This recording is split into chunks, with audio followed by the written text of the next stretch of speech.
Good afternoon. Can you hear me? Good afternoon. Good afternoon. Yes, sir. Good afternoon. Yeah.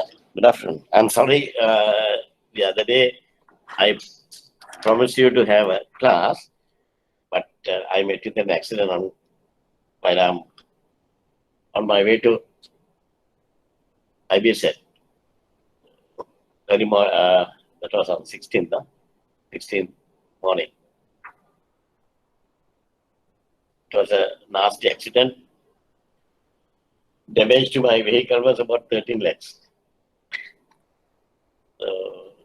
That was the reason. And last week also, I had to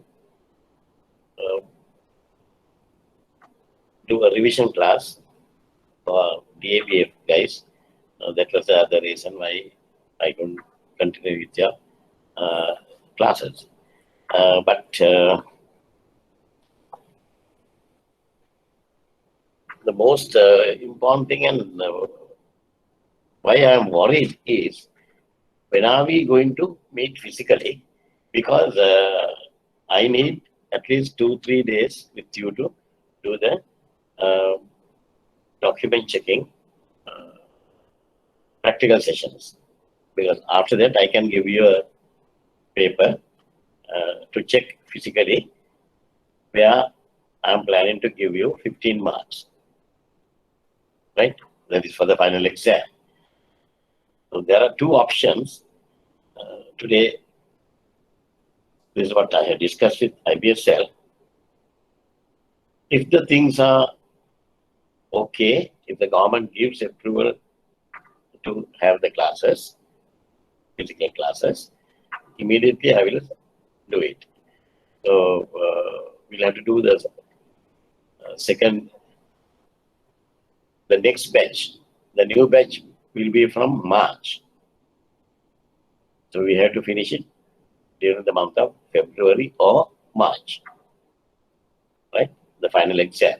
So better get ready with the with your studying, right?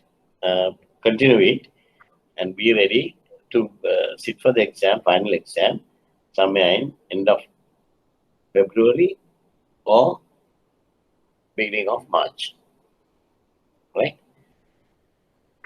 If by any issue, if I can't have the physical class before the final exam, even after the final exam, we'll have this physical class and I'll give you 15 marks for the document checking. So that part we can cover. But anyway, even to sit for the exam, final exams, you have to get the government approval, right? Okay. But in your case, I think it is not very, it cannot be very serious because we are having only one center, right? Okay. Last week, we discussed about one past paper. What was it? Not last week, sorry, few weeks back. Or can somebody brief me of what we have done? If somebody can brief me.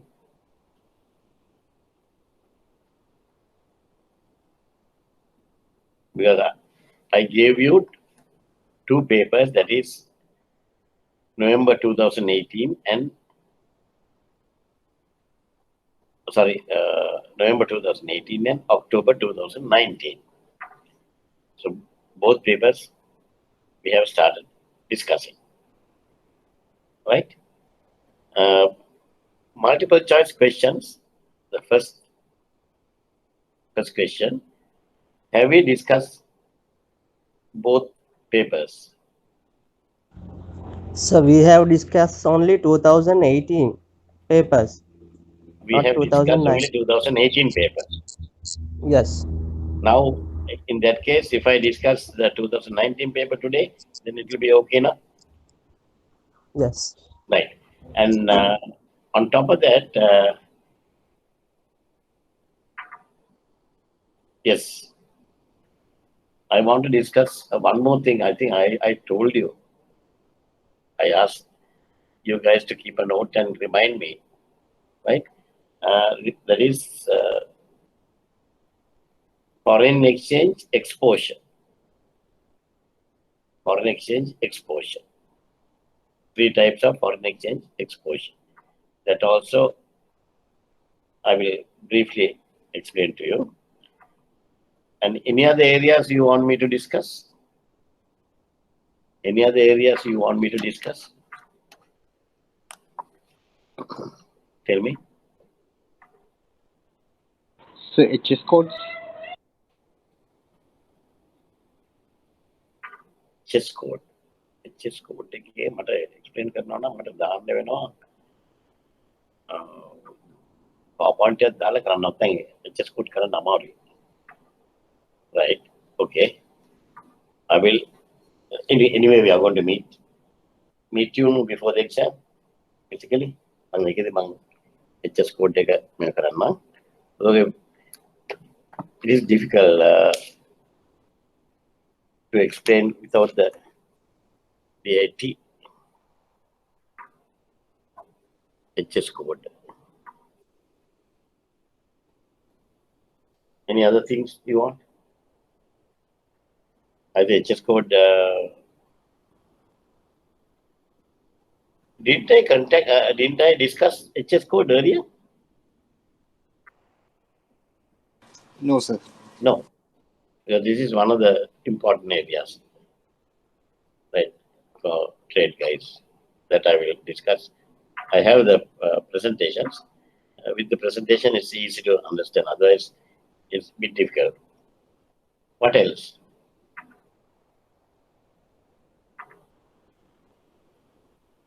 What else you want? Yeah, today is a revision class, so okay, we will start discussing the 2019 paper.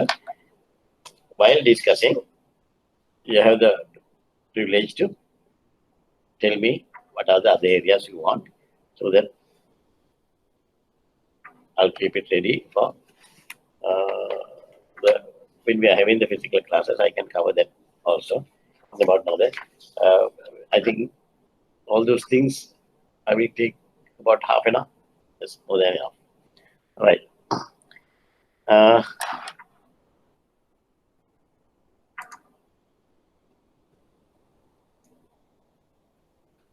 Something.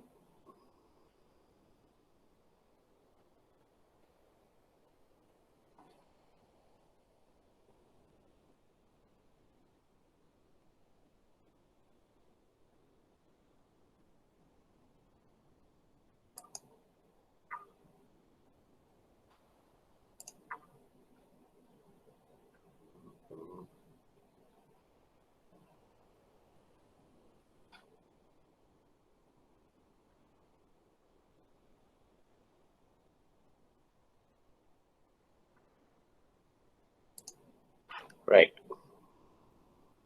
You can see the paper, na? Can you see the paper? Hello? Yes, sir. Yes. Yes, sir. Yes. Yeah, you can see the paper. Right. Have you answered these questions? Or you want to answer it now?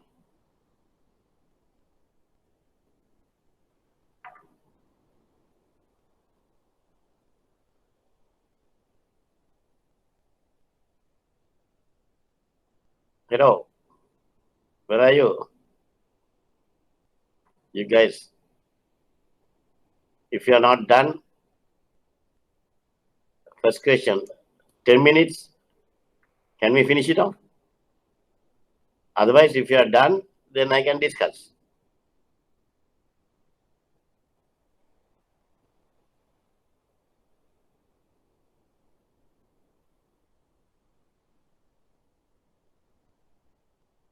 ළමයි කෙනෙක්වත් කතා කරන්නේ නැහැ. Hello? Can you hear me? Can you hear me? You want time to do the paper or can we discuss? Very simple question I have asked. Yeah, we can Huh? discuss, sir. We have done it. We have done You it, have done. so we can discuss. Yes. All right. That's what I'm asking. Okay.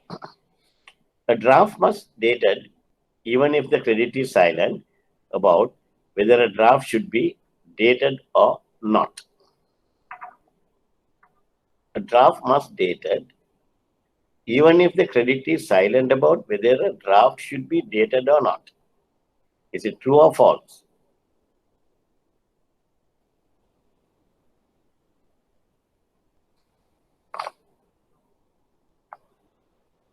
Is it true or false? Tell me your answers. True. It is true. A draft must always, you have to have the date, right? Draft always you have to have the date. Okay. Then number two, a credit which requires presentation of an invoice, packing list, and full set of airway bill states stale documents acceptable. Which of the following statement is true? A, B, C, or D?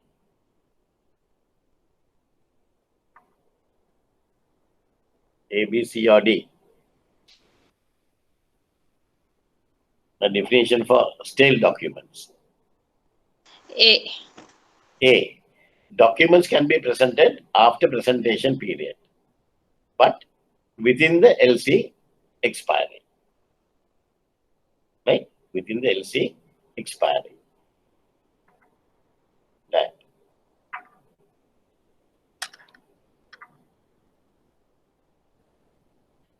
Number three, which of the following is true of the use of trade terms such as Incoterm 2010? Which of the following is true of the use of the trade term such as Incoterms 2010? මම ඔයගලන්ට කලේ 2010 ද 2020 ද? 2020. 2020. 2020. Okay, fine. Now what's the answer?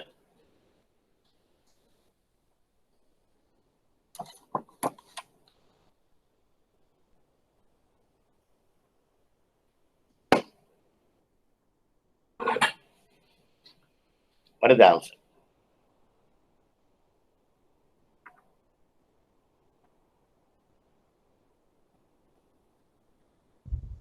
Answer B. So you guys told me that you have done the paper. ඉතින් එහාට ටට්ටක් ගාලා අපිට පැය 4ක් ඉන්න ඕනේ නැහැ. We can discuss and finish it off. Answer B. Answer? B. A, B, C, D. Which is the correct?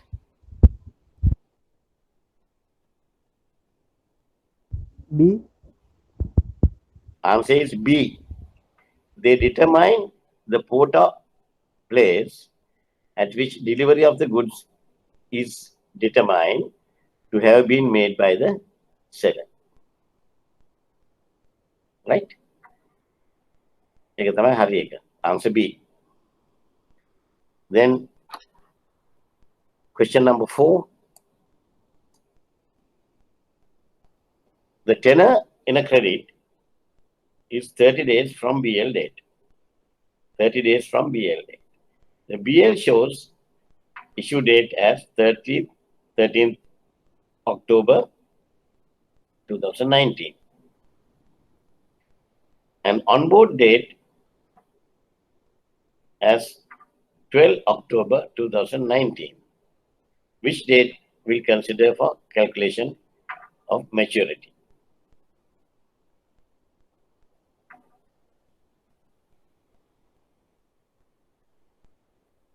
මේකේ තව එක ආන්සර් එකක් තියෙනවා මේකේ වැදිලා නැහැ මේකෙන් පස්සේ මම ෆයිනල් පේපර් එක කරනකොට මම ඒක හැදුවා First one is 12th October 2019. Other one is 13th October 2019. C is either date. C is either date.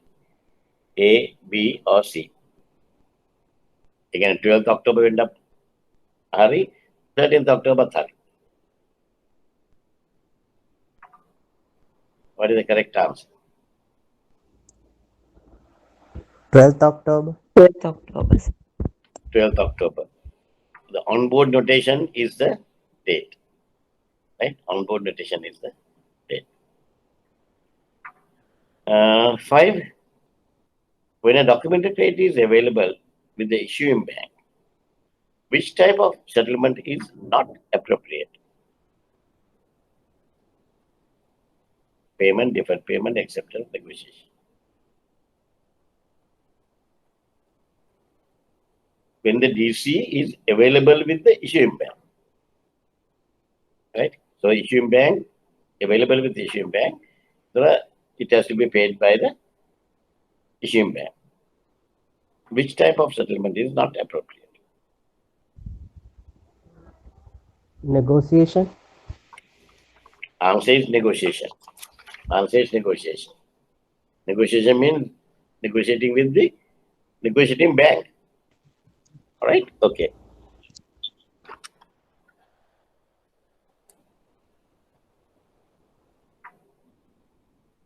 This one, a marine bill of lading, access,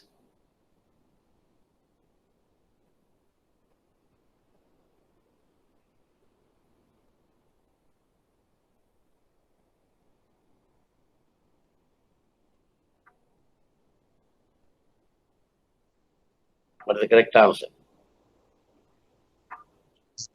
We are lazy. Answer C. Answer C. 1, 2, and 3. Right? Receipt of the goods, then evidence of contract of carriage, the document of title for the goods. Right? And last again, evidence of the contract.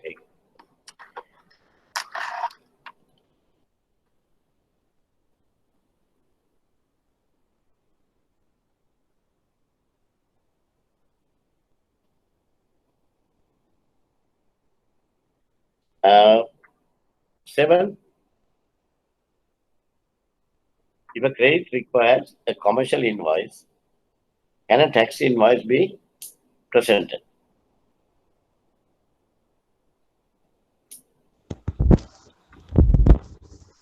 No. Answer B. Answer B. B. Any other answers? Yes or no? Any other ideas? Entire class says B. Correct? Tax invoice can be presented, sir. Tax invoice can be presented. When you say commercial invoice, a tax invoice can be presented. Okay, UCP 600 article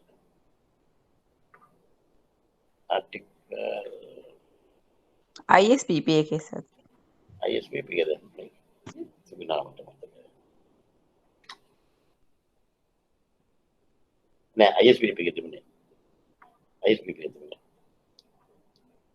any type of invoice except for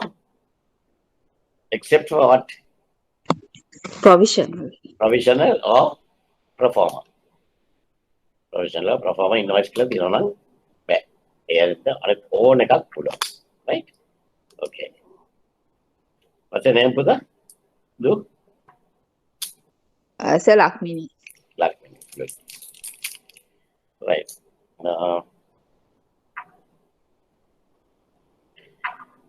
Number 8. An amendment is subject to the consent of whom?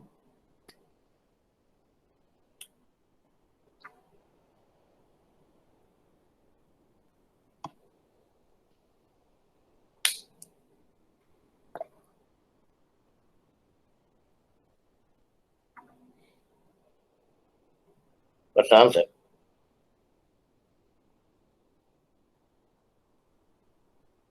An amendment is subject to the consent of whom?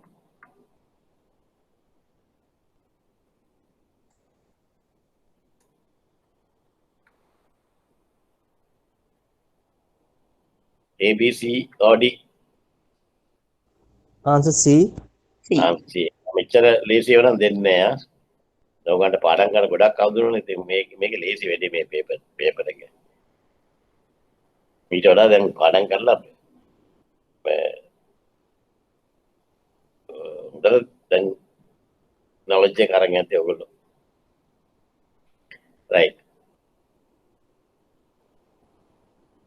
9. According to UCP 600 sub-article 8, the confirming bank is irrevocably bound to honor or negotiate from when?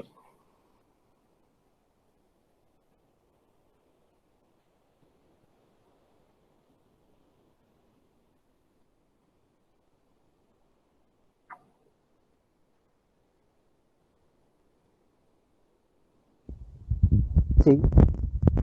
Answer? Answer? You said you have done all these things now. Hmm?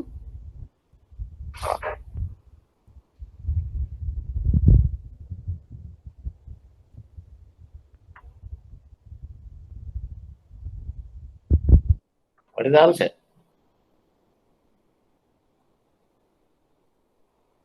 A, B, C, or D? C. C. When it issues its advice of confirmation. So once you add confirmation and when you advise a party, yes, we have had confirmation. From that point onwards, is responsible. Right? Okay. 10.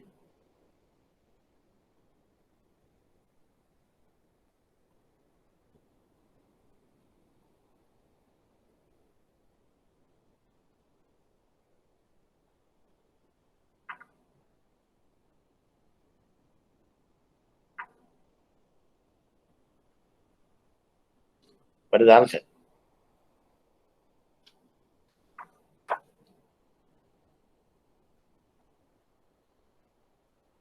C. C. Issuing bank as well as a confirming bank is both are equally liable to pay. Yeah? Okay. Right. 10 out of 10. Are there any people? Are there any people? 10 out of 10.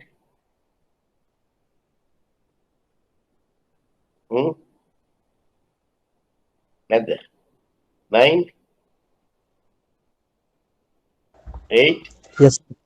Yes. I would like to know your name. 10 out of 9, sir.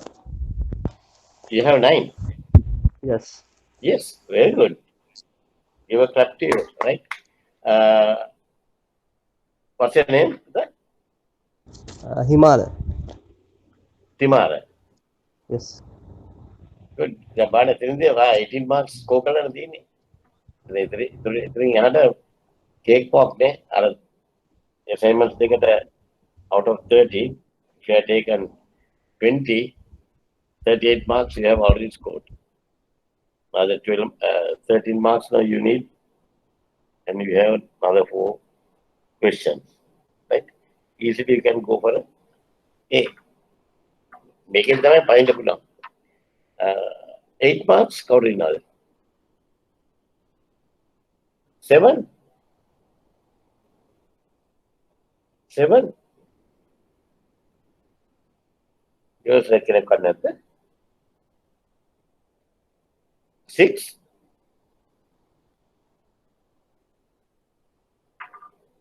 Lakshmi, how many this thing you scored? Huh? 9, sir. Huh? 9, sir. Why did you 9 answer? marks. I asked people who have scored 9. මට දැන් උගන්නන්න එකත් එපාර තිබුණේ මං මේ මෝඩියෝ ටිකට උගන්නන්න කියලා. ඒක ළමයි 9 ගත්ත අනිත් එක මෝඩියෙක්වත් අරන් නැහැ නේ කියලා. බලනකොට මෝඩිය ගොඩයි නේ. ආන්සර් කරන්නේ. Right. Indrajit, what is your score?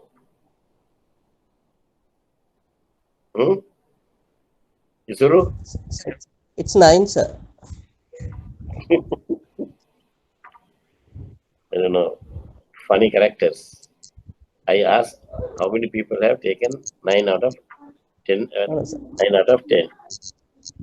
එකම ළමයා කිව්වේ අනිත් ළමයා එක්කෙනෙක්වත් නැහැ. Right. Okay.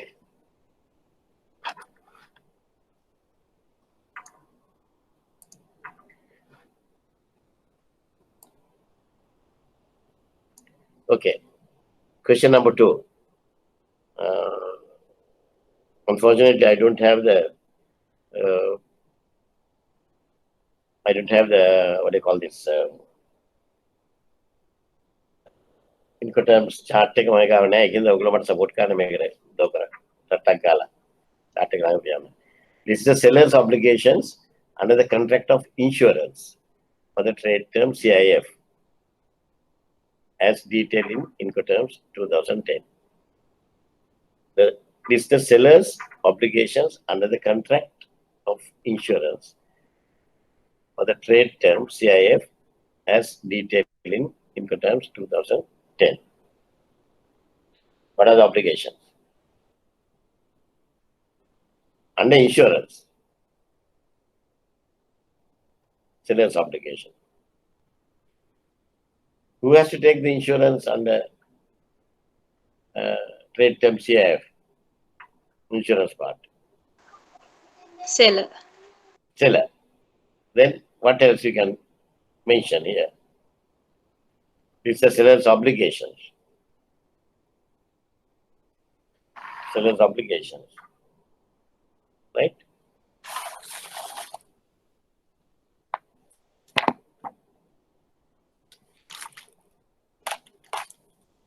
Understand? මේ ඔය 2010 එකක් තියෙනවද කියලා.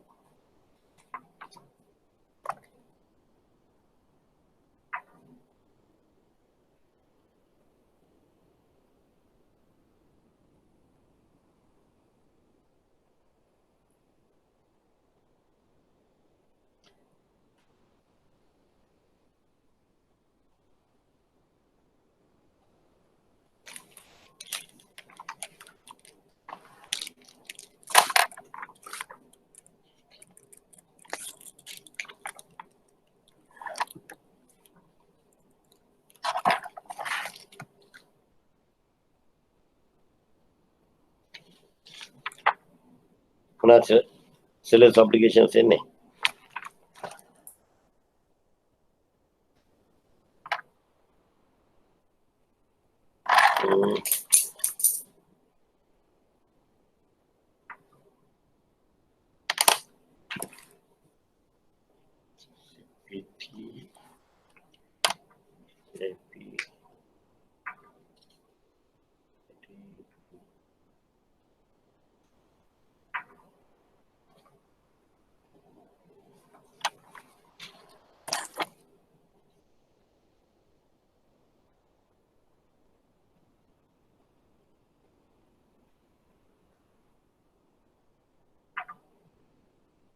Right. Okay. Under seller, this is the seller's obligation under the contract of insurance for the trade term CIF as detailed in Incoterms 2010. What are the obligations?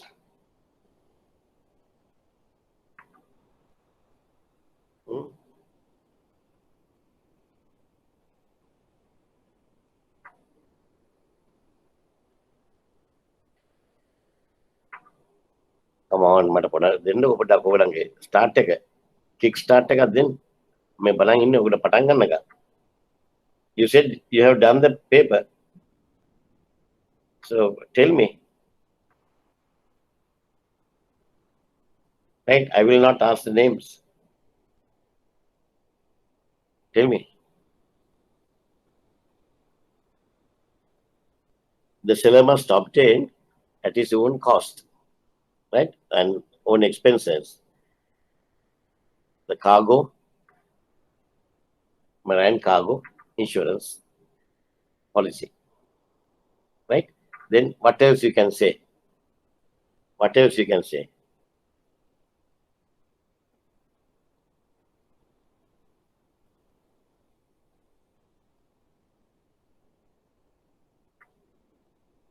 What else you can say? Lakmini, Suru, tell me something. Untuk lama ini.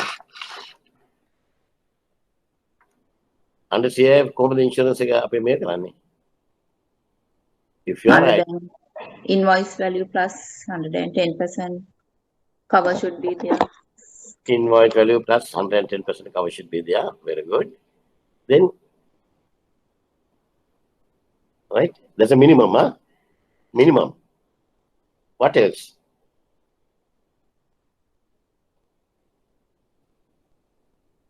Minimum cargo cover. Minimum cargo cover. Under what category? There are 3 categories for cargo cover. What are they? Cargo clause A, cargo clause B, cargo clause C. So under CIF, it has to be, the minimum should be, A. minimum should be cargo clause A. Cargo clause A. Veradini. Under CIF, the minimum is cargo clause C. But into the Incoterms 2020, there was a change. What is that for? The minimum is cargo clause A කියලා මොකද 2020 ද ආවා. ඒ ආවේ මොකටද?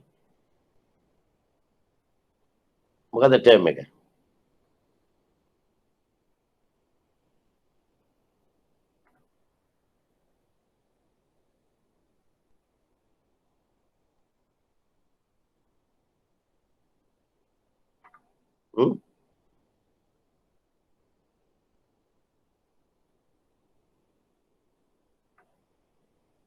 That is CIP. 2020 के CIP එකට කිව්වා minimum should be cargo clause A. You can't go down for B and C, right? But for even in 2020, even into the 2020, for CIF, still you can go for cargo clause C. Cargo clause C. What else?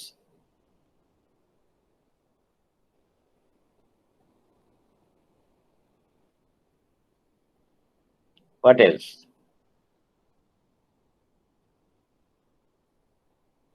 You have to have the insurable interest of the buyer, right?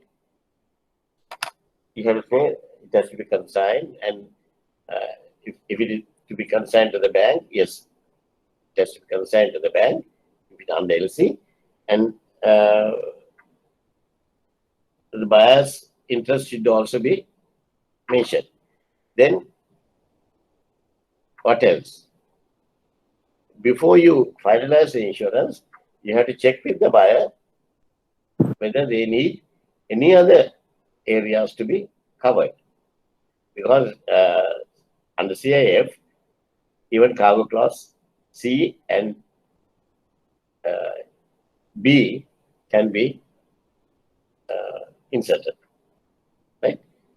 ඒකෙන්ද අපිට ආපහු හොඳට double check කරලා බලන්න වෙනවා. What else? Currency should be same. Hmm? Currency Currency should be same. same as the LC. LC, same as the LC.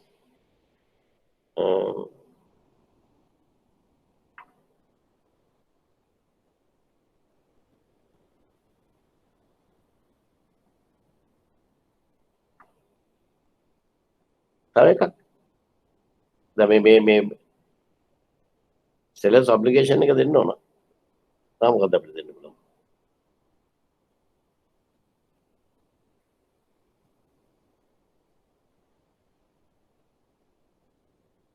මොකද තව දෙන්න පුළුවන්.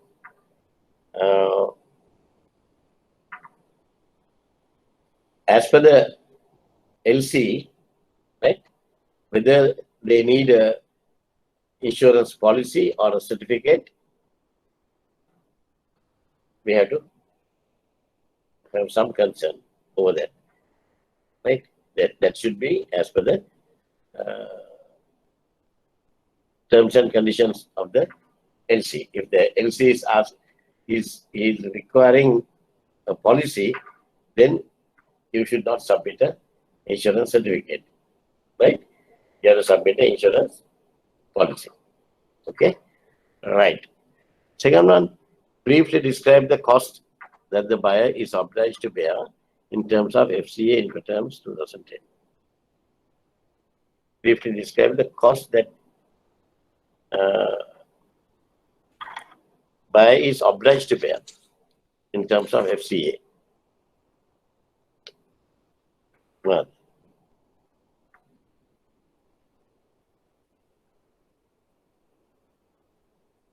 briefly describe the cost that buyer is obliged to bear.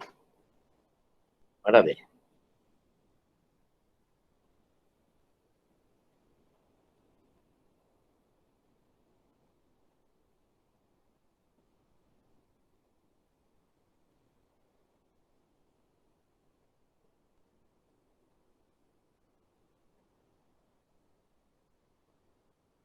FCA, මොනවද තියෙන්නේ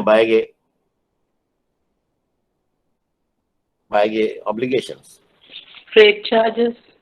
Yes, the buyer must contract at its own expenses, right, for the carriage of the goods, right, from the name place to name place of delivery, except when a contract of carriage is made by the seller. Except when the contract of carriage is made by the seller, right? Okay. Regarding the insurance,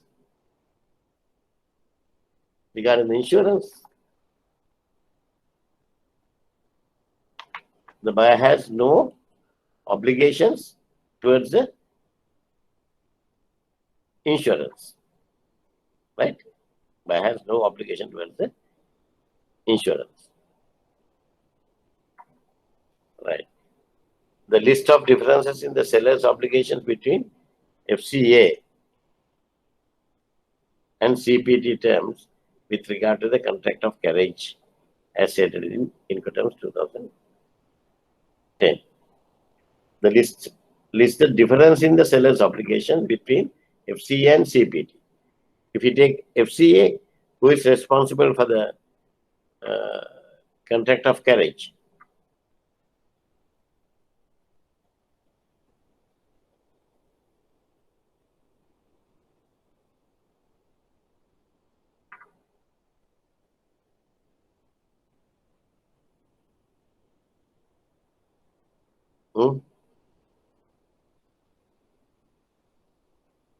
List the difference in the seller's obligation between FCA and CPT regarding the contract of carriage.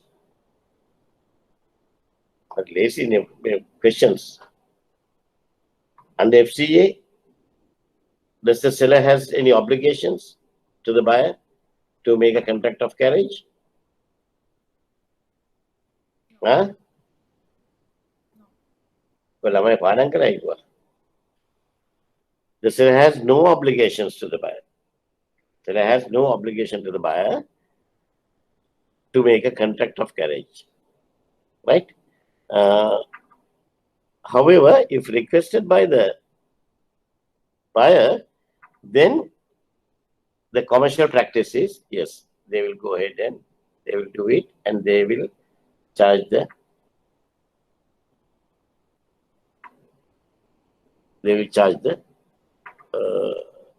buyer. They will charge the buyer, right? Okay. CPT के कौन कराने? Carriage paid to CPT. Who is doing the CPT? Contract of carriage. The seller must contract or procure a contract for the carriage of the goods from the agreed point of delivery. Carriage paid to, CPT means carriage paid to. That itself gives you an answer, right? And then the seller is not obliged. Seller must contract, right? But when you are answering, you have to be very careful. This is where you lose marks. Ultimately, you will think, okay, I have explained nicely and lengthily, but still I haven't got marks, right? Read the question and understand what they want you to do. Seller's obligations between FCA and CPT terms with regard to the contract of carriage. In a question like this, don't go and discuss the insurance and all the other things, right? Answer what you have been asked to do. Answer, right? Okay.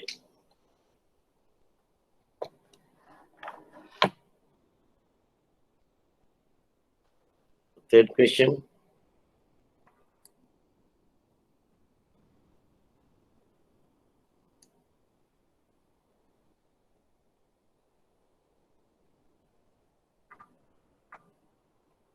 Far East Craft Limited, your customer, imports goods from the Far East into Sri Lanka on collection basis. Documents of title are accompanied by drafts drawn at 60 days site. Right? Problems have arisen in the past owing to please please. Problems have arisen in the past owing to goods being consigned to your bank without your authority. Collection orders containing no indication as to whether documents are to be released against PP or DA. Far East Crafts Limited, accepting a bill of exchange, examined the goods and subsequently offering partial payments of the accepted bill of exchange. Far East Craft Limited refused to pay bank charges claimed by remitting banks in their collection order. And you meet your customer to discuss these problems, and you explain your bank position under URC 522, as all collections have been presented to you under the protection of these international rules. Required brief notes indicating the responsibilities of your bank under the relevant articles of current URC.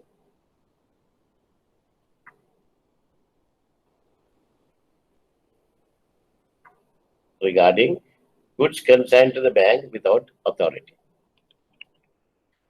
Failure of the collection instructions to indicate that basis upon which documents are to be released.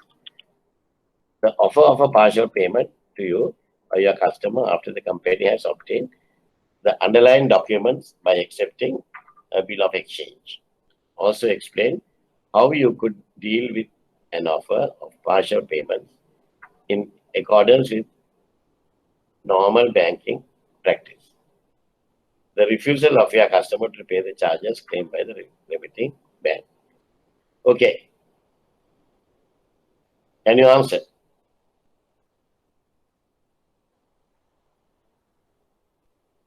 Right? Can you answer? What are the first section? Goods consigned to the bank without authority. Can you do that? No. No. Article? Article 10. Very good. Article 10. Article 10, as per the Article 10, then you have to expand your answer, right? Based on Article 10. This is the situation. Failure of collection instructions to indicate the basis upon which documents are to be released.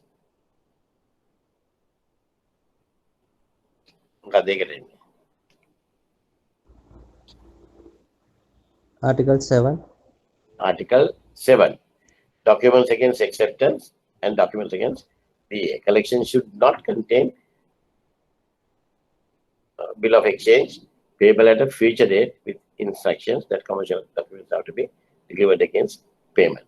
Right? Okay. In a scenario, a similar one, if the collection or if they have not mentioned it in the collection order, how you are going to release the document?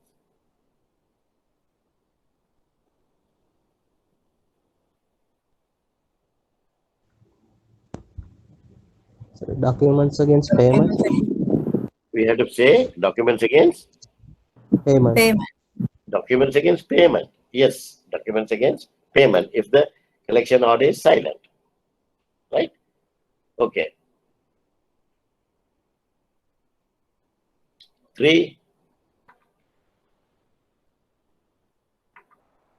Paris Drafts Limited accepting bill of exchange, examine the goods and subsequently offering partial payment of the accepted bill of exchange.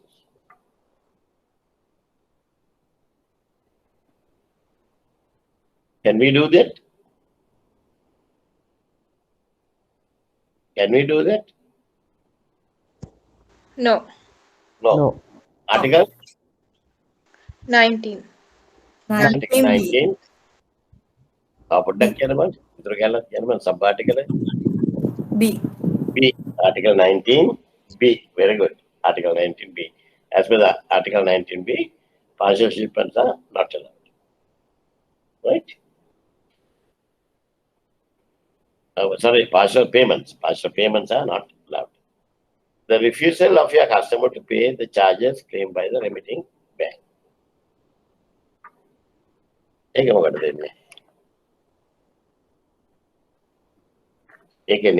Article here. 20. 21. 20. Article 20 the 21. 20 20. Yeah. And Buddha, you said 20? 21. 21. Then again, already withdraw කරලා ආයෙත් වෙනස් කරන්න ඕනද? අර ඔබද ලක්ෂපති වගේ තමයි. Switch. No. In that case, what is the correct answer?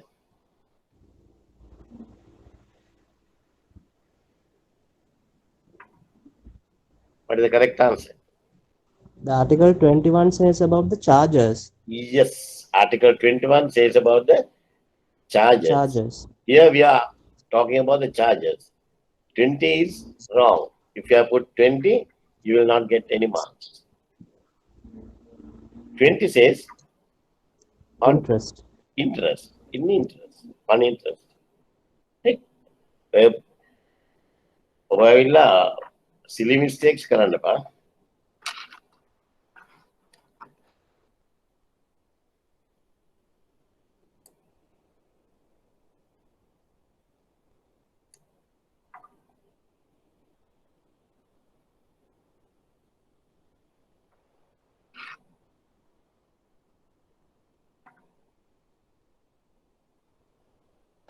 Sir අපි ඒ ආටිකල් එක ඩිස්ක්‍රයිබ් කරන්න ඕනේද ගොඩක්? නැත්තම් අපි කිව්වොත් ඇතිද as per article නෑ 21 පොඩ්ඩක් describe කරන්න ඔබ දා. කරන්න. පහේ පන්තියේ නෙමෙයිනේ. Okay. Right? Okay. මේක මොකද්ද? You are the manager of the trade services department of your bank. The following issues on document trade issued subject to UCP 600 are referred to you for your advice. State with reasons what advice of instructions you would give in each issue. Right? Your bank has advised an export letter of credit. Your bank has advised an export letter of credit without your confirmation, although you are requested to add your confirmation to the credit received from iBank in the country A. The issuing bank and the country is not acceptable for you to add your confirmation. However, your customer is not willing to accept the credit without your confirmation. What is the situation? What is your position?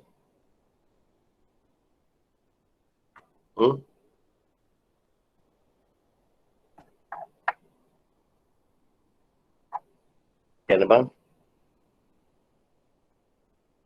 මොකද්ද ඔකට එන ආටිකල් එක?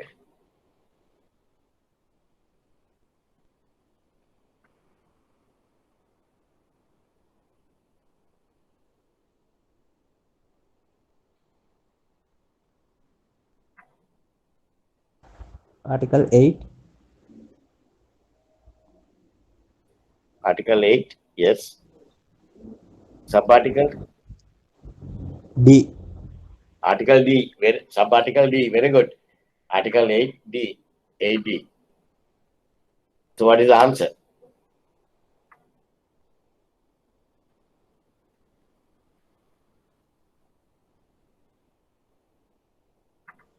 Advising bank can advise the LC without the confirmation,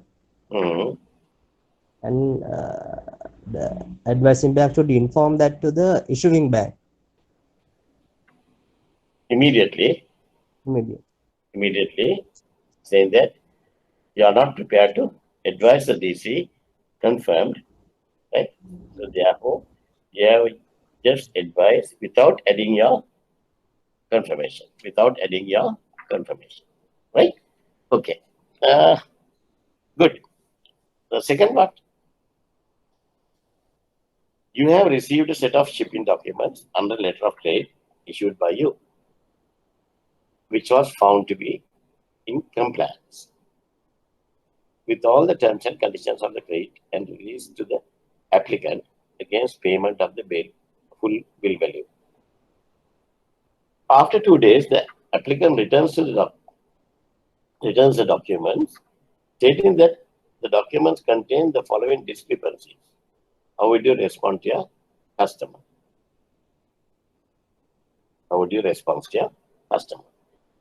Check කරලා බලලා දීලා දෙනවා. දවස් දෙකකට පස්සේ කස්ටමර් එනවා. අන්න ඔයගලන්ට උගන්වන්න. Right? Customer දන්නවා. Right? මොකද? එකක් on-board date on the bill of lading not signed or initialed by the carrier or its agent.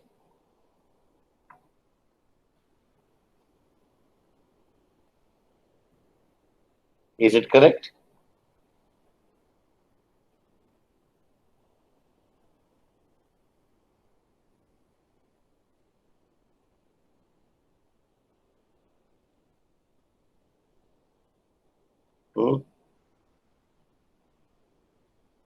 Is it correct? Is it a discrepancy?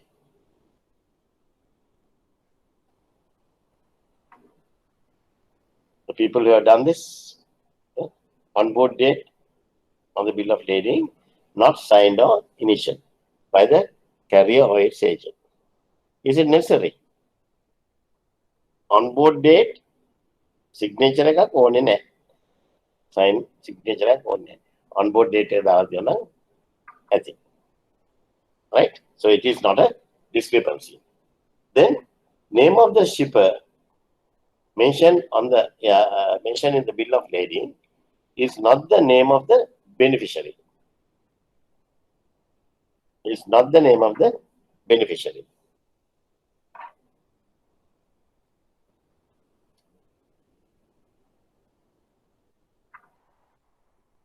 What do you mean by that?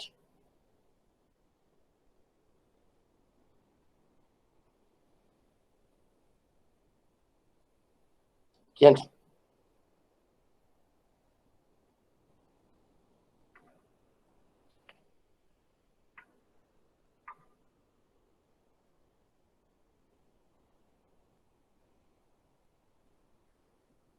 Is it a discrepancy?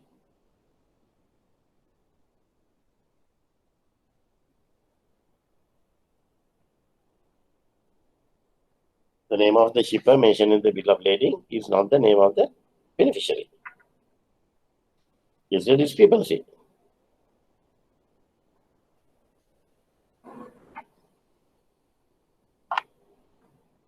No.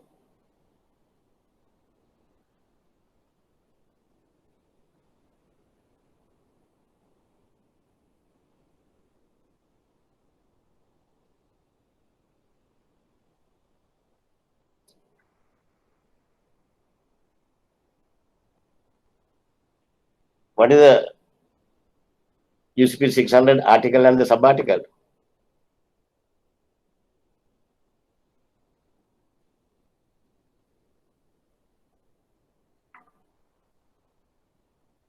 Hmm? Come on. Why you are silent? ළමයි තාම අපි මේ විෂය number 4 කියන්නේ මේක ප්‍රශ්නයක් දෙනවා අපි. මං හිතන් හිටියේ පැයකින් දෙකකින් ඉවර කරලා දාලා ඉවරෙන්න පුළුවන් කියලා. රිවිෂන් එකක් කියන්නේ මේ දිගටම යන්න ඕනේ නැහැ නේ. ඔයගොල්ලෝ කරලාම තියෙන්නේ. මට එන්න හම්බුන්නේ නැහැ. So 2 weeks විතරයි extend වුණා. You had enough time to do it. What is the article and sub-article? මේක නම් sub-article එක දෙන්න ඕන මේ වගේ එකදී.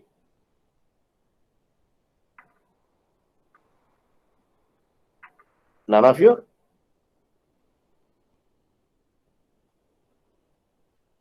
At least tell me the article. මේවා ගොඩක් එන්නේ examination of documents. What is the article? Examination of documents. What is the article? Article 14. Article 14. Do you have the UCP 600 with you?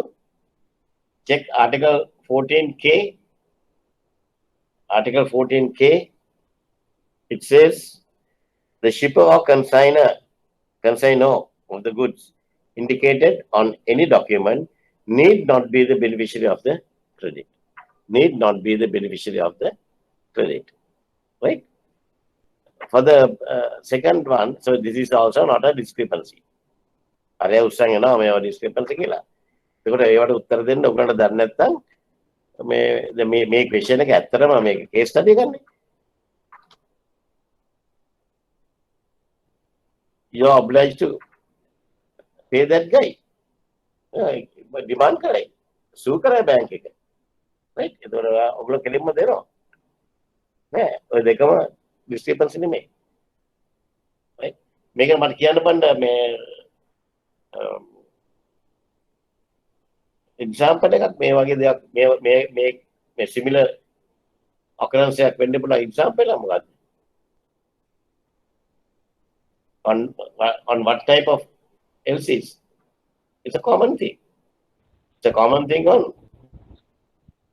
transferable LCs. Transferable LCs. Transferable LCs is very common. මේකම තමයි වෙන්නේ. Right? Middleman is the beneficiary, first beneficiary.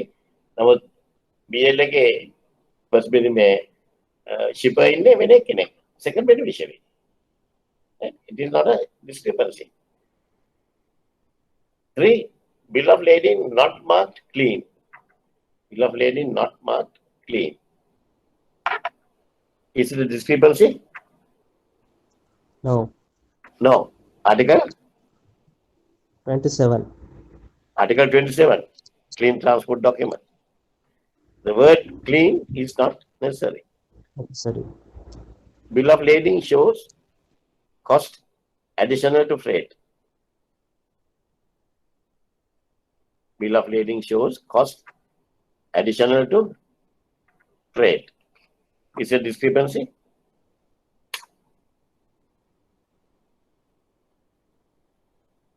Hmm?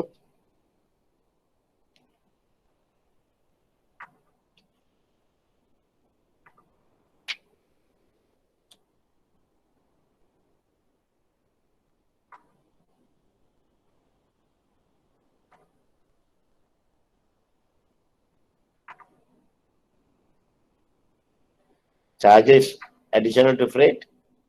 What is the article? Bill of lading show cost additional to freight.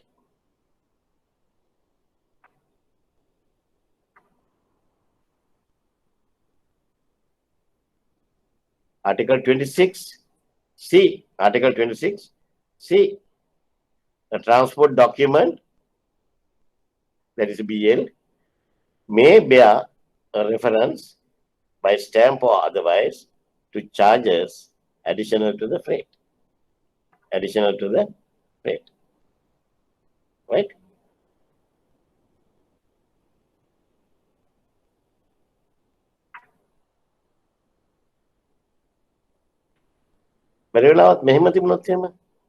The transport document bearing a clause such as shipper's load and count and or set by shipper to contain. Is it acceptable? BL එකේ ගහලා තියෙනවා shippers load and count කියලා. එහෙම නැත්නම් ගහනවා set by shipper to contain. Is it acceptable? Or is it a discrepancy? Acceptable. It is acceptable. Article 26, Subarticle B. subarticle B. Right? And what do you mean by shipper's load and count? What do you mean by shipper's load and count? Shipper will load the goods to the container and seal the. Shipper will load the goods to the container and he will say number of boxes, cartons or whatever, count එක දෙනවා. Right? Or what do you mean by set by shipper to contain? Set by shipper to contain. In the BL, they will say, right? The shipper will say, what do you call this?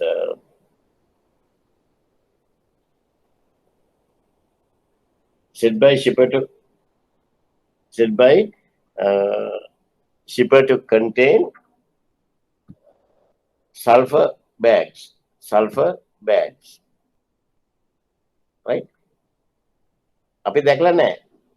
But the shipper is saying, yeah, set by shipper to contain sulfur bags in that container. Right? Where it was sealed. Sealed container. It can be acceptable. Right? As per the Article 26B.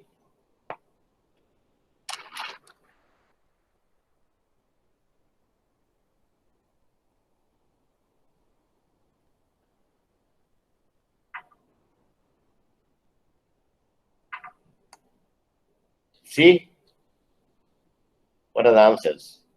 Your bank, my bank, has issued a document rate subject to UCP 600, but not subject to ICC rules for bank-to-bank reimbursement. You can URR 725 they have issued the LC as per the subject to UCP 600. In that case, what is the supporting article? What is the supporting article in the UCP 600 regarding reimbursement? Article 13. Article 13, very good. Right? Uda meva make questions. Make question again, one day you are going to head the areas, either imports or exports, right? My class again, other trade finance managers, right? Trade finance managers, මේ class එක තාම ළමයි කතා කරලා මට thank කරනවා. අපි මේවා discuss කරලා ගියේම. එතකොට මෙහෙම when you are, if you are the manager, then you can't sham. If a customer comes and asks you these questions, asks you this challenge කරනවා මේක වැරදි කියලා, you have to give them tightly. You have to give them tightly. Right? මම මේක බලලා කියන්නම් කියලා මගෙන් අහන්න බෑ. Right? සමහර අය ඉන්නවා හොරෙන් අහනවා මගෙන්. ඒ කස්ටමර් කෙනෙක් ඉන්නවා මම ෂේප් එකේ මේ අහන්නේ මෙහෙමයි කියලා අහනවා. Just to clear their doubts. ඒ වගේ වෙලාවදී මම හැමතිස්සම ළමයින්ගෙන් those people are big shots, right? Either import manager, export manager, imports officer, senior officers. එතකොට ඒගොල්ලෝ එවුවාම අපි හොරෙන් අහුවත් මම අහනවා what is your opinion? Right? They have to give me their opinion, their answer. Then only I can correct them. Right? Question එක අහලා මම answer එක දෙන්න යන්නේ නැහැ කවදාවත්. If they are wrong, if their thinking is wrong, then we correct it. Right? That's the way you have to train. Right.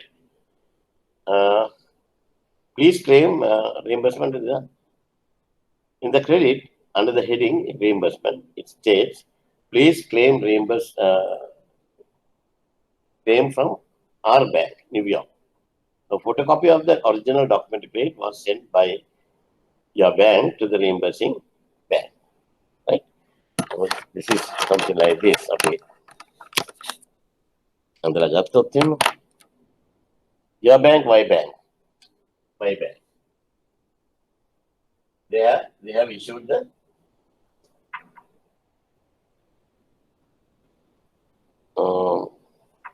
LC, right? The negotiating bank, and then what they have done in the credit under the heading reimbursement, it states, please claim from our bank. So our bank is here, reimbursing bank, right? Reimbursing bank. A photocopy of the original document credit was sent by your bank to the reimbursing bank. Bank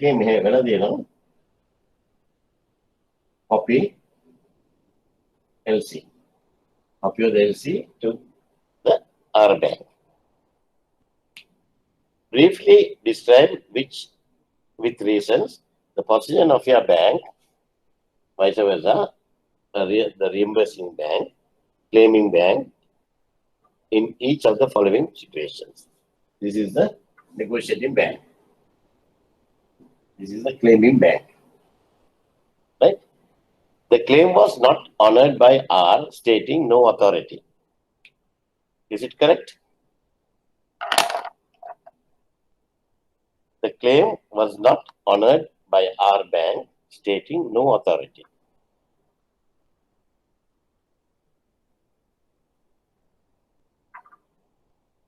Hariද?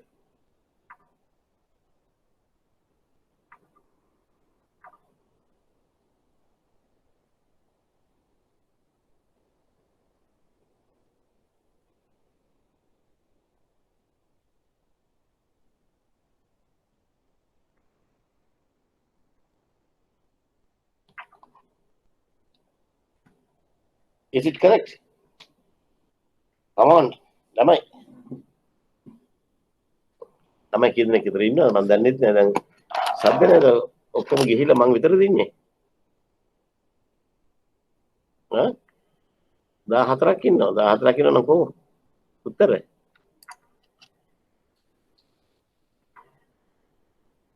Is it correct? The claim was not honored. They have claimed. They have claimed and it was not honored.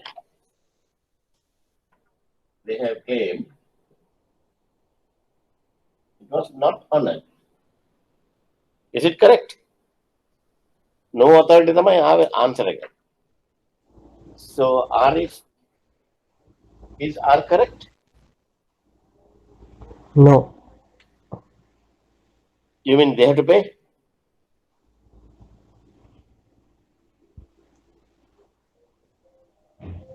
Yes. They have to pay. Yes, they give it. Yes, sir. Yes. Is the co-authority co? Where is the authority? Then why they say no authority? Prove that the authority is in place. What argument is in there? After then argue karo. Right?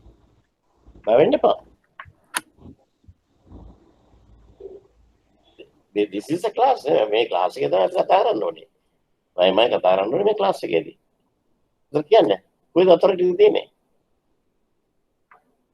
These people says no authority, but these people have sent a copy LC. So you say, since they have sent a copy LC, they have the authority. No, you are wrong. Authority means copy LC is not authority. They don't need to see the LC. They will not read the LC. It has to be an authenticated Swift message. Reimbursement authority. Reimbursement authority. Swift message should go. Otherwise, there's no authority. Right? Then the reimbursement had been honored after the expiry of the LC. Is it correct? The reimbursement had been honored after the expiry of the LC. Is it correct? Can they honor? These people have claimed after the expiry of the LC. Still, these guys have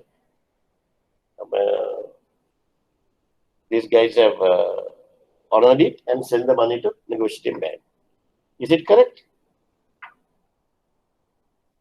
Is it correct? Article 13. It clearly says the reimbursement, Article 13B1, the reimbursement authorization should not be subject to an expiry date. Should not be subject to an expiry date. LC expiry dates and all those things, immaterial. Right? If these people have been asked to reimburse, they will reimburse, even after the expiry of the LC. Right? If these people, the issuing bank, when they receive the documents, if they can challenge, they can say, how the hell you claimed, because LC has been already expired. So they have to get the money back from negotiating bank. That is between negotiating bank and the issuing bank. These guys have nothing to do. This is the seriousness of putting or claiming reimbursement. Reimbursement clauses them in the seriousness of okay. Right? This bank will not undertake any responsibility. But these people will get money immediately. That's a different thing. But any issues between the negotiating bank and the issuing bank, they have to sort it out. Right? These guys will not get involved. They will debit issuing bank's account. Right? They will debit issuing bank's account and pay the money to the negotiating bank. Right? Okay.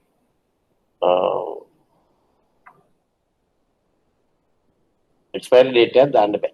ඒක තමයි අර මෙතනින් අපි මේල්ස් copy LC එක ගැව්වට ඒකේ තියෙන expiry date එක. ඒතර මේගොල්ලෝ ආගිය කරේ why we have send you a copy LC, you should have gone through it. Yes.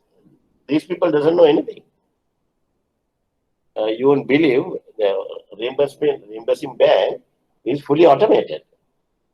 Fully automated. Once you send the reimbursement authorization, they'll upload it, and after that, when you get a claim under the same LC number, auto check වෙන්නේ. බරිලාවත් auto වුණේ නැත්තම් manual charge එකක් දෙනවා. Right? Okay. The reimbursement claim had been honored by our bank, although not accompanied by a certificate of compliance with the terms and conditions of the credit. They have put a claim without the certificate of compliance certificate. But still, these people have honored.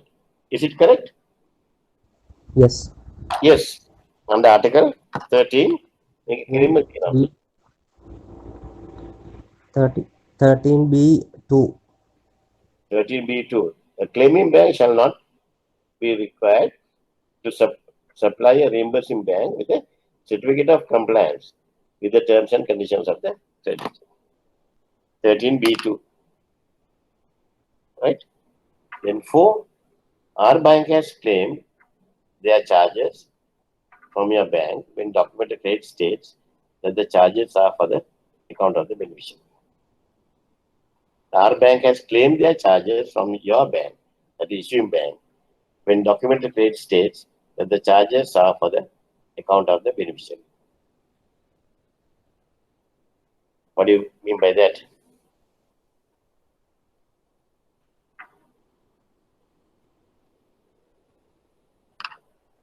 Any charges? Can they claim from the issuing bank?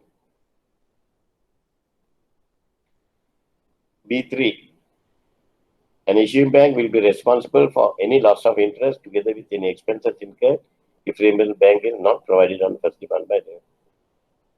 Reimbursing bank's charges for the account of the issuing bank. However, if the charges are for the account of the beneficiary, make B4 again. However, if the charges are for the account of the beneficiary,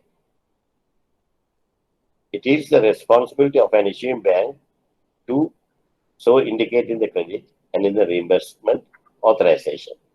If a reimbursing bank charges are for the account of the beneficiary, they shall be deducted from the amount due to a claiming bank when reimbursement is made.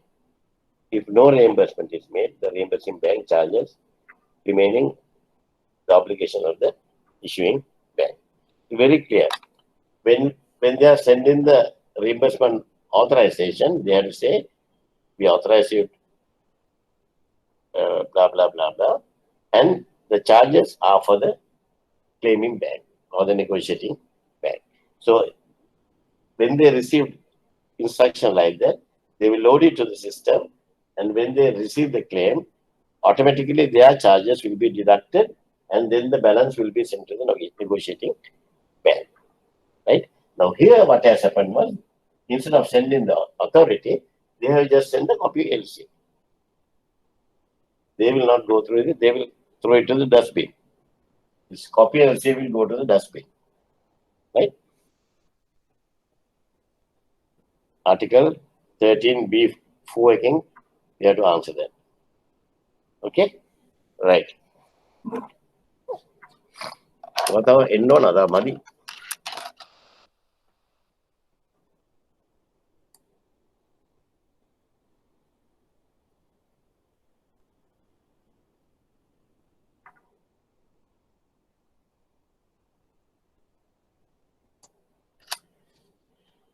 Have you done this thing? මේ ගාන කළාද? කළාද නැද්ද?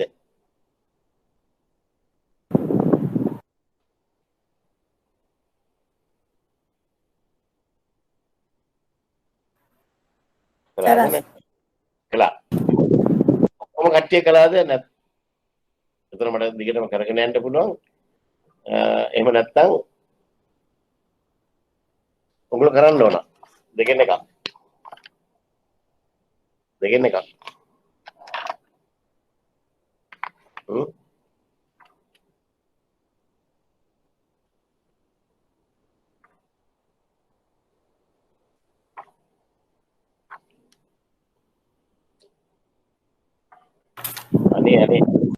Why you are not answering? Why you are not answering? So can I go ahead and do the sum for you to check your answers? Okay. What about the first part? The customer of your bank wishes to know from you what are the pros and cons of entering into forward exchange contract for the export shipment. Briefly describe the pros and cons entering into such contracts. 5 marks. Then you don't have to write pages and pages.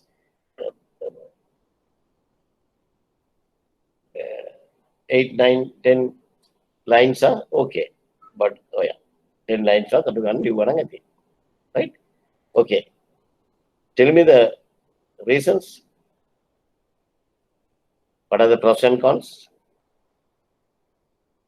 Customer of your bank wishes to know from you what are the pros and cons of entering into forward exchange contract for the export shipment.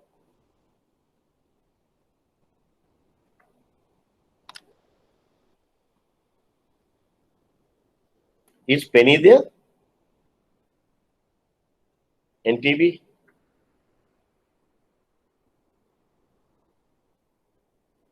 You are not there? එළම හිටියනම් මට answer කරනවා ටක් ගාලා. මට නමත් මතක තියෙන්නේ ඒකයි. Right? අනිත් අය. What are the pros and cons? What are the pros? Plus ඒව මොනවද තියෙන්නේ? Entering into forward exchange contract.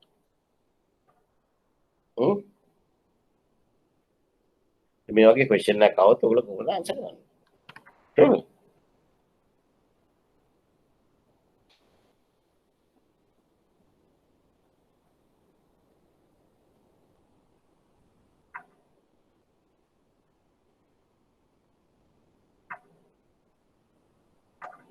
කොහොමද ආන්සර් කරන්නේ?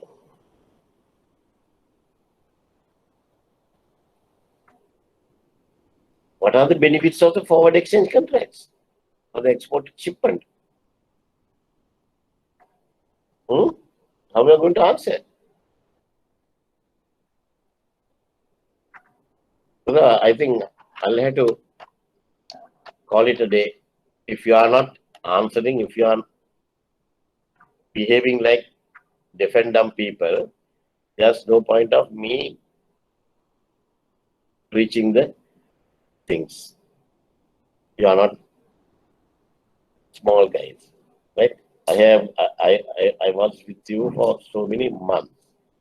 If you are not responding to me, I don't mind stopping this discussion.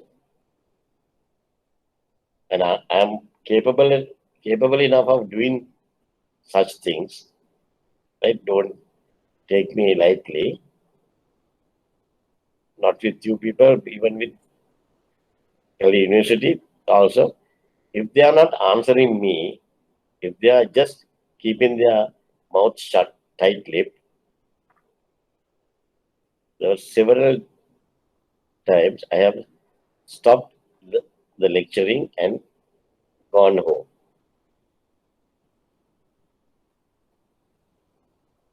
Right? And complained to the authorities.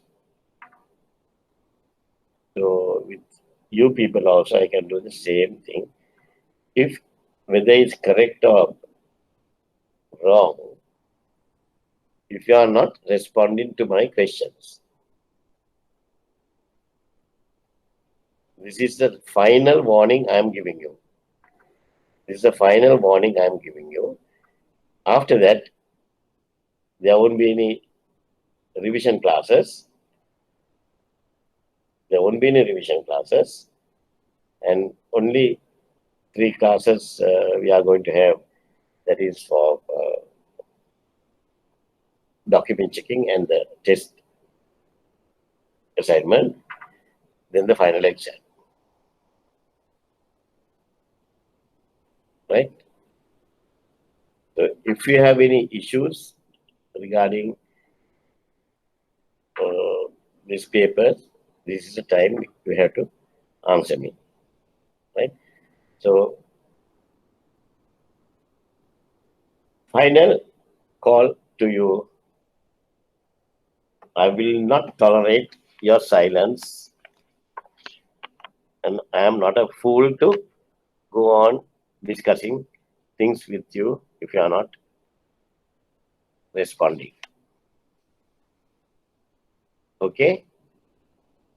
Agreed? Agreed? Yes or no? Are you agreeable or not? Yes. Okay, done. Then tell me what are the benefits of a මේ ප්‍රශ්න විතරන්නේ මේ මෙතන ඉහට දෙකටම now I'm losing my temper, right? I don't want to be a fool to just to tell everything to you, right? මට අනික් සර්ලා වගේම අනිත් ගුරුවරු වගේම මටත් පුළුවන් යන්තම් පාර පෙන්නලා යන්න. මම මේ පාර පෙන්න නැතුව අතින් අරගෙන යන්න හදනකොට ඔයගොල්ලෝ මට hina වෙවි යනවා නම් මට ඉතින් එහාට මේව ක්ලාස් එකක් මට හම්බ වුණාමයි DIT එකේ. the first time මේ වගේ ක්ලාස් එක DIT කියන්නේ මම ආසයෙන් උගන්වන පන්තියක්. ඔයගොල්ලෝ වගේ ක්ලවුඩ් එකක් මේ හම්බුනාමයි. You should be ashamed when I am telling these things, right? So I can always, anytime I can finish it. Then my job is to prepare the paper. මම paper එක අහන්න දෙන්නම් ලස්සනට. එතකොට ඔයගොල්ලෝ කරන්න. මේ දැන් තියෙන ඒවා ඔයගලන්ට හදාගන්න බැරි නම් ඔයගොල්ලෝ දන්න හින්දානේ මේ වෙනම ඇත්තේ. Right? It's up to you. Okay. You decide what you are going to do. Now, the last chance. Tell me, what are the benefits of forward exchange contract? Getting into a forward exchange contract. You all can talk. If you can't explain in English, explain to me in Sinhala or whatever language. Right? Yeah. Another benefits here. What are the benefits?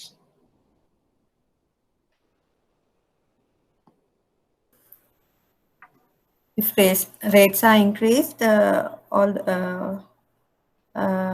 since already booked the rates, we can process the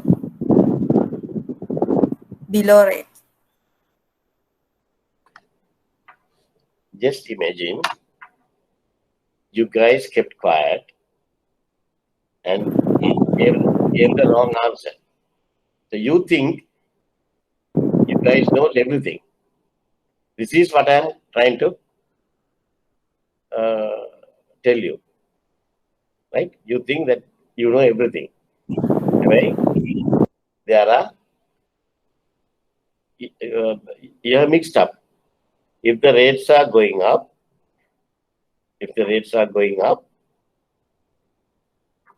මේ මොනවා ගැනද මේ කතා කරන්නේ? Export shipment. එහෙමනම් අපි කියන්න ඕන පටන් ගන්න ඕන කොහොමද? What are the benefits?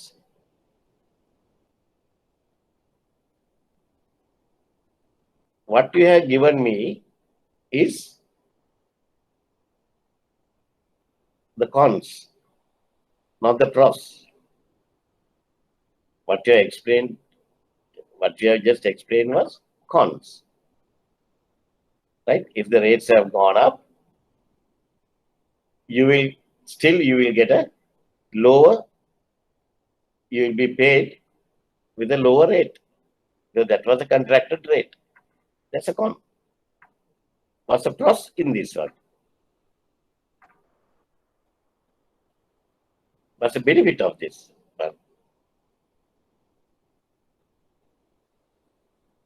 Anit Lamai? Go. What's the benefit? Huh? What's the benefit? Rasanti? Lakmali? Go. What are the benefits? Nalin? Tell me. If the rates comes down, then the exporter will be benefited with the higher contracted rate. That is the benefit, right? That's the pros. Cons, if the rates increase, then you will not get the benefit of the increased rate because you will be paid with the lower contracted rate, right? What else?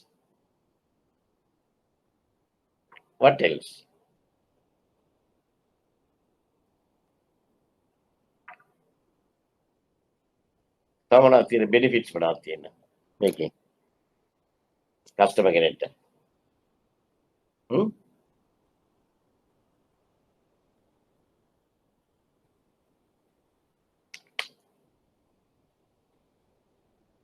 What are the benefits seen? He can have his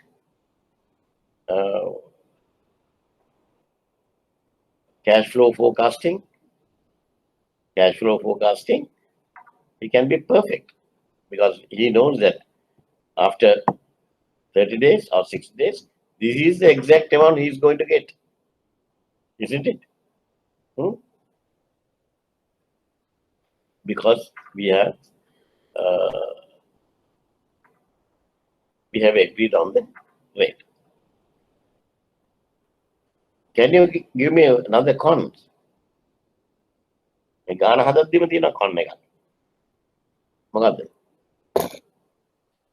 At what time we are getting into the contracts? At the very outset. We get into the contract. Right? Then subsequently, if one of the shipments is not done or not materialized, what are we going to do? Those cancelled shipments, there's a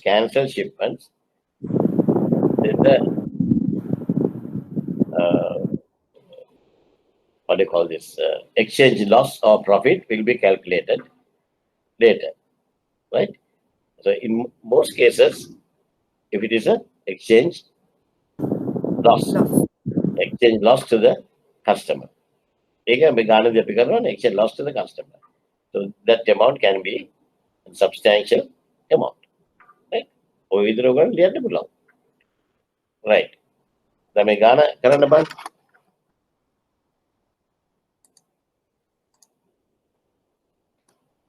One of your export customers wishes to enter into the forward exchange contract with your bank on an export order for GBP 200,000 on DA terms payable 4 weeks after shipment. It takes further 2 weeks for the shipping documents to be received and the bill to be presented. The shipment is to be made during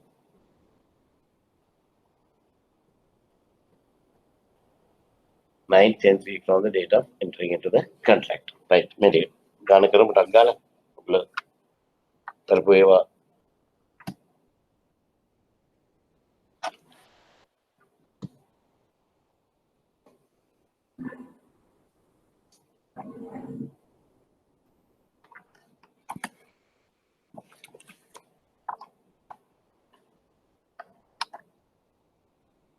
For the dust.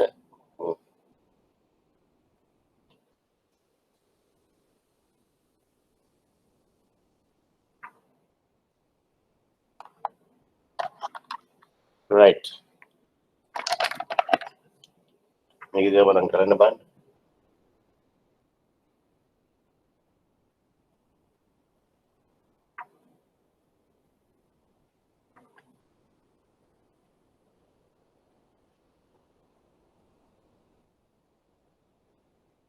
Right. First shipment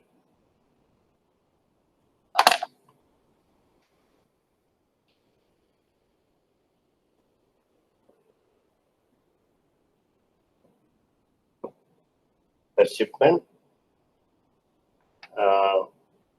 will be made during 9th or 10th week. 9th or 10th week.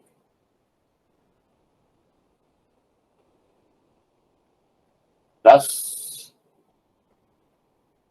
it takes further 2 weeks for the shipping documents to be received. 2 weeks. Thus, payable 4 weeks. Payable.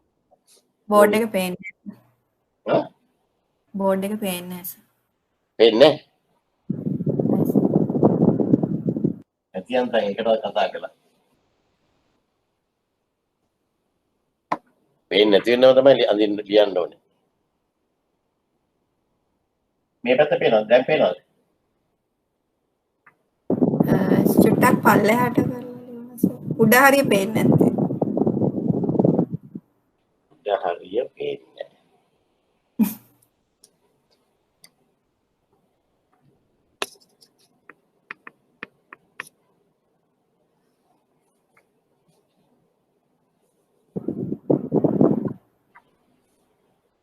දැන් පේනවද? පේනවා sir. ඈ? පේනවා. පේනවනේ. First shipment. First shipment again. 9 to 10th week plus 2 weeks plus 4 weeks. Right? Equals to 9 to 11, 11 and 4, 15 or 16 weeks. Right? That means 3 months fixed. 3 months fixed. Last month option. Last month option. එතකොට මේකේ dollar LKR, is it premium or discount? Premium. Dollar LKR? premium. Premium. GBP US dollars? discount. All discount? Yeah, all discount. Right. Then එතකොට US dollars LKR equals to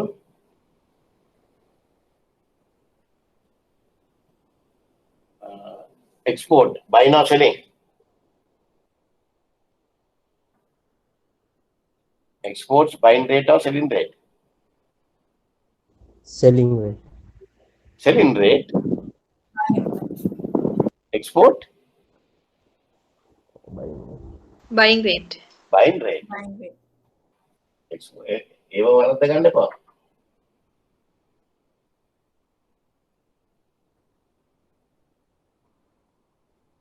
$175.30 spot rate එක. මේකට add වෙන්නේ 3 months or 4 months? 3 months.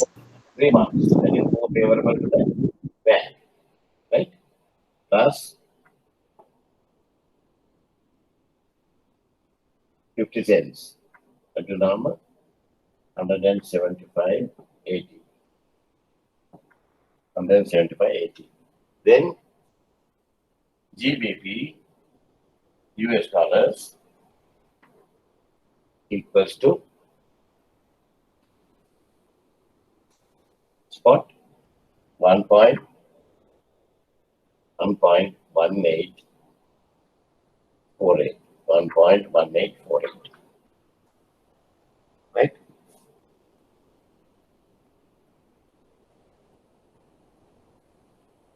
Make a discount. Discount minus.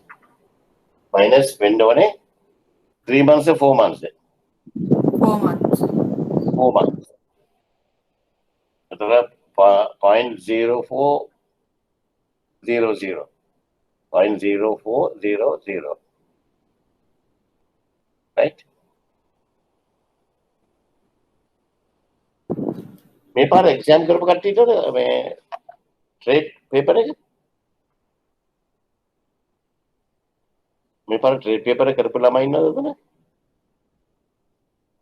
මේ class එකේ එක්කෙනෙක් හරි ඉන්නවද? මොකද මේ පාර දීලා තියෙන පේපර් එකේ ෆොරෙක්ස් ගානේ සෙන්ස් කියලා නැහැ. සෙන්ස් කියලා දීලා තිබුණේ නැහැ. නිකම්ම දාලා තුනේ. සමහර ළමයි ටිකක් කොල්මන් වෙලා. අපිට සෙන්ස් දැම්මත් නැතත් අපි 100ෙන් බෙදලා ගන්න ඕන. හරි? 100ෙන් බෙදලා ගන්න ඕන. එතකොට මේකේ 0.0400 කියන්නේ minus 0.00 0. හරි නේද?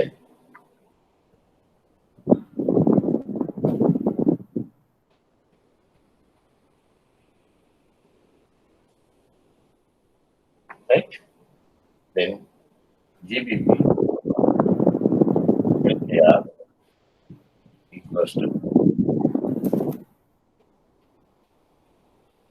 ये देने make a very clam 175 80 what is the answer? 208.2175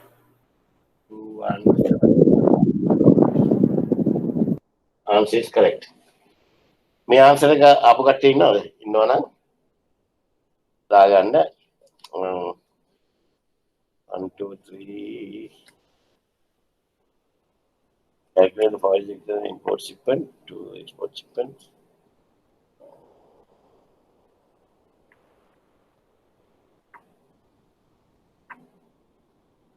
Four marks හම්බෙනවා මේක. මෙතෙන්ද ගත්තා නම් කිලින්ම අපිට 4 marks sure. Then the second shipment, second export shipment.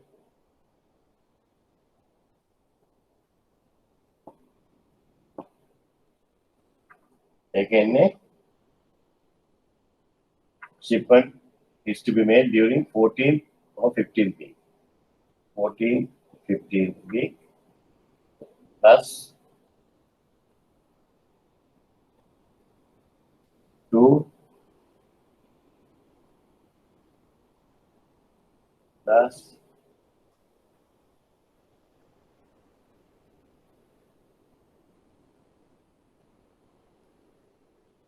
payment paid 8 weeks.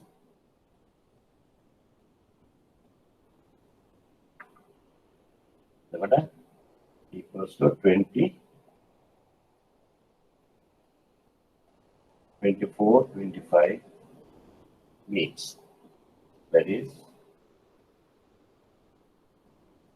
6 months. Weeks. Last month option. ඒක හරිද? මං හරිද? තමයි. මම හරිද?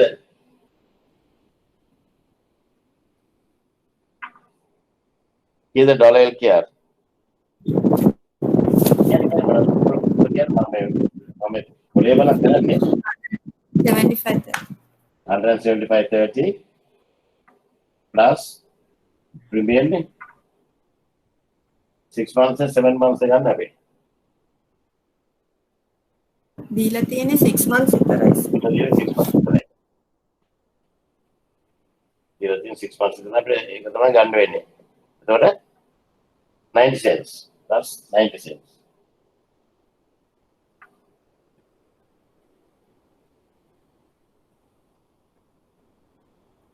And then 76.20. Then GBP US dollars equals to 1.1848 minus ये देने एक कैंडिडेट से एक गत्ते को 5 months से गत्ते 6 months से गत्ते को मरे 6 months. 6 months very good right the last month के नया नहीं दिया ना 6 months के अंदर है යන්නේ අඩුවෙන් ගන්න ඕනේ. කරන්නේ 0.00056 equals to මේක දෙකක් නෑනේ 1.1842 1842. Therefore, GBP LKR is equals to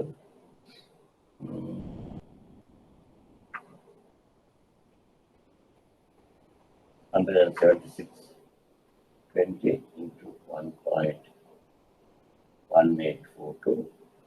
Is that correct? 208.6560.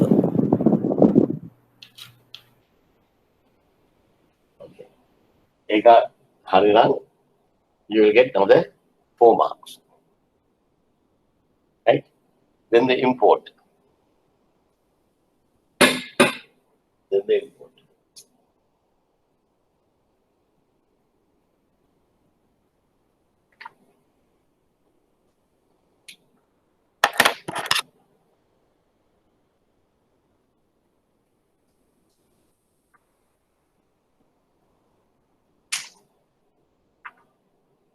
Import again on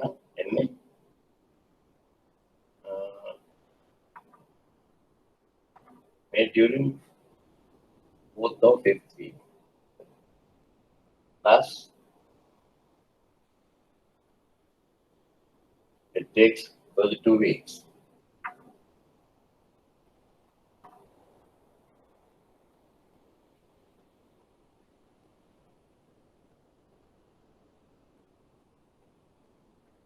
Can I?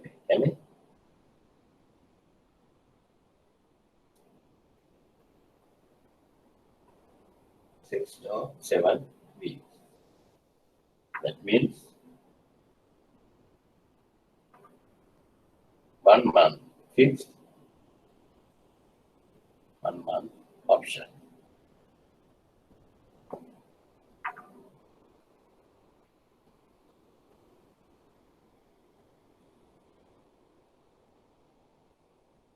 So like here, buy now selling? Selling. Selling.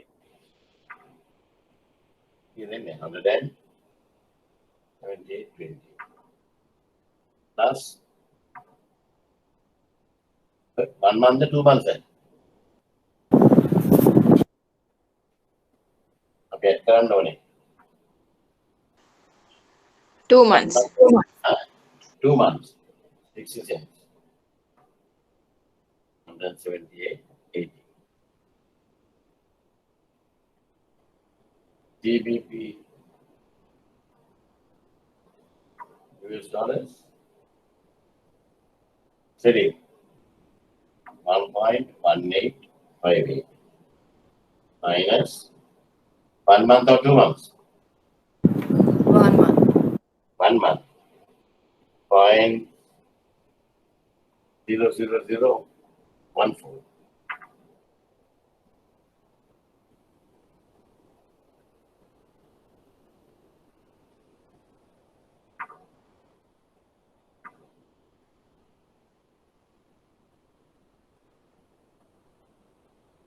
Isn't it?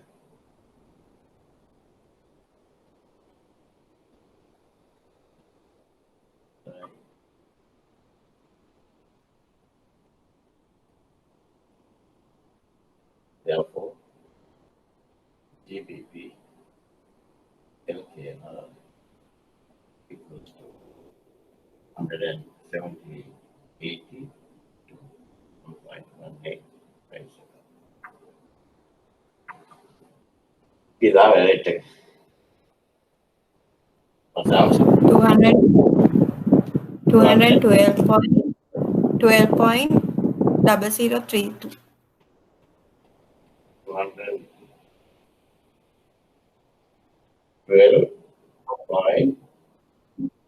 0032. 0 තුනක්ද? 032, sir. But again, one look at 212.0032. 0032. What about the others? Answer is correct. Answer is correct. And then Yes, sir. Okay, fine. I'll make my cancellation again.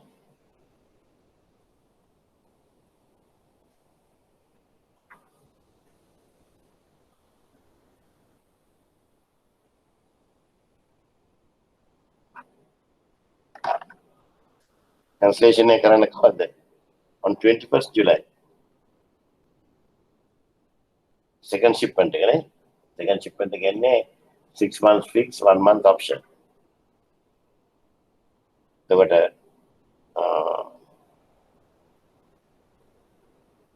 cancel again 21st July.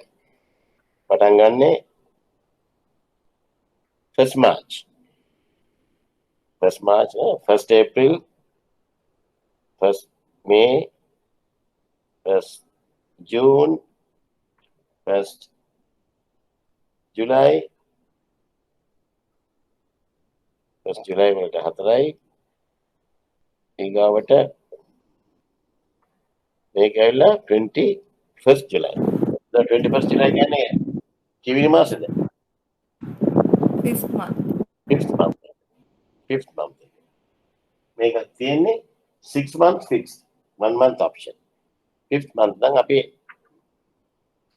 adjustment එක කරන්න ඕන තව month එකකටනේ. තව month එකකට අපි adjustment එකක් කරන්න ඕන.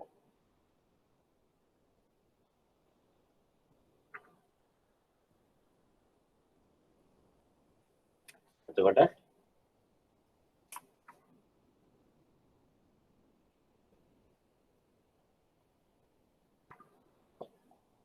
translation එක $LKR rate එක ඇවිල්ලා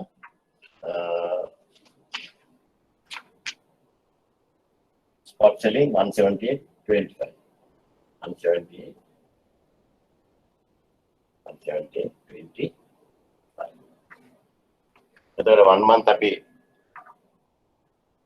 adjustment එක කරනවා නම් අපි ගන්නේ spot එකද 1 month එකද premium එක add කරලා ගන්න ඕන 1 month එක. ඔය 178.25 වලට plus වෙනවා. plus උනහම මේ 40 cents අපි ගන්න ඕන. මොකද 5th month එකට තමයි මේ cancellation එක වෙලා තියෙන්නේ. එහෙනම් තව ඒක තව 1 month එකක් අපි ඉස්සරහට ගන්න ඕන. ඒකේ 7th එක ඒ කියන්නේ 2 months consider කරන්නේ නැද්ද? 7th optional එකයි මේකයි දෙකෙන් වැඩි එක කියලා ගන්නවද? නෑ අපි මේ fixed period එකට ඉතුරු එක 1 month එකට තමයි ගන්නෙ. ඔක 4th month එකේදී ගියා නම් එතකොට අපි ගන්න ඕන 5th එකටයි 6th එකටයි. fixed period එක. right?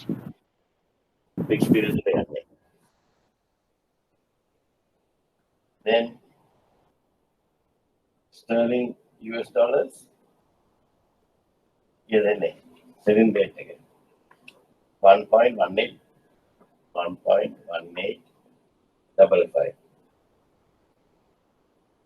minus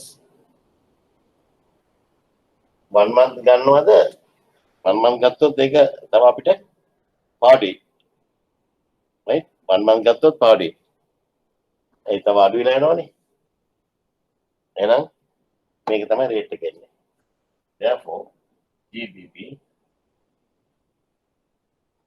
LKR GBP LKR is equals to 178.65 into 118.55 ये देना रेट है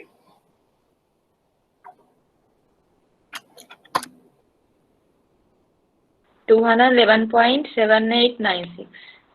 211.7896. 96. 211.7896.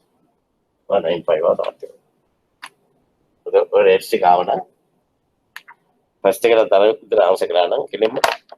20 marks. 18 marks. 18 marks.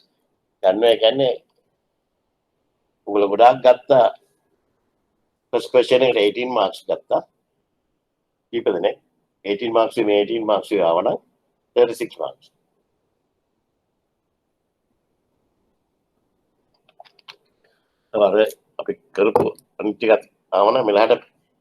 Distinction right.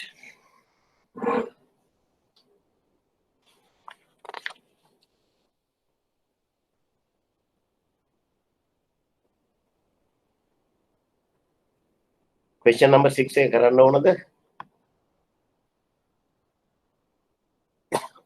question number 6 කරපු කට්ටිය ඉන්නවද? කරපු කට්ටිය ඉන්නවද? issue එකක් තියනවද? issue එකක් තියනවද? issue එකක් තියෙනවා මට කියන්න නැත්නම් මම ආපහු බොරුවට ආපහු කරලා වැඩක් නැහැ නේ.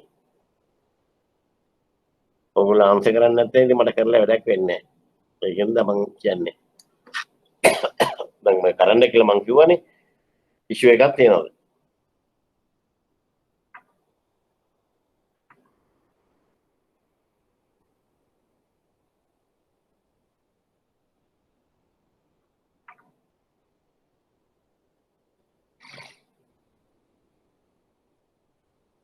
Right.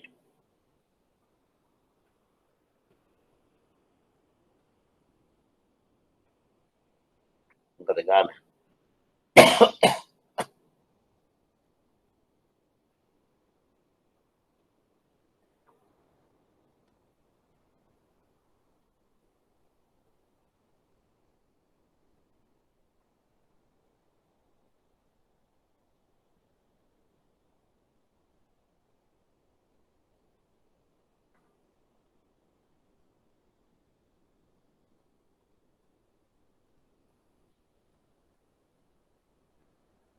මේ ගානේ බලන්න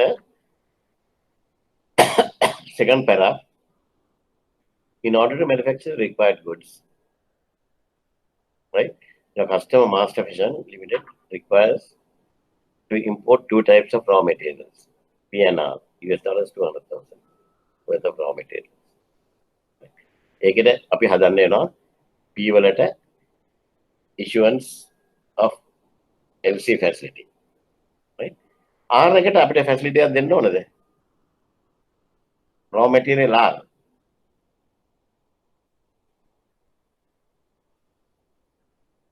Are we to give a facility? Tell me. For settlement. Settlement, sir. Huh? For settlement, import finance. Yeah, because it's a collection. Collection එකට facility එකක් දෙන්නේ නැහැ. Settlement එකට එකක් දෙන්න වෙයි. Right? Settlement එකට collection එකක් දෙන්න වෙයි.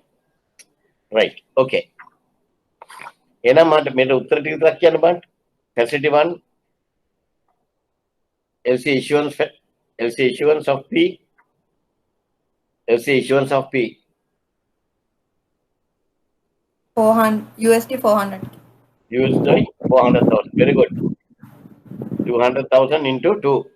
200,000 into 2. Good. Acceptance. Same. Accept. Huh? Same 400. Same 400. Very good. Accepted bill settlement. USD 600,000. USD 600,000. Very good. Because මේක ඇන්දර පස්සේ ඒක අපිට බලන්න පුළුවන් 600,000. Right. Short term loan එකක් දෙන්නවා to settle DA bill under R. What's the amount? USD 300,000. USD 300,000. Imported collection the purchase order to be confirmed 45 days prior to the date of shipment, and it takes further 15 days to receive the both goods and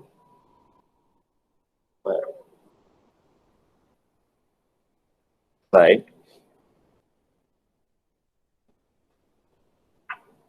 කොහොමද 600,000 නා 300,000 නාවේ ඒ 3 times දැම්මේ 60 days DNA ගෙවන්න තියෙන්නේ Export shipment එක වෙනකම් export shipment එකවත් දෙන්නේ 3 months වලින්. From the payment, there are 3 months for the export proceeds to be received.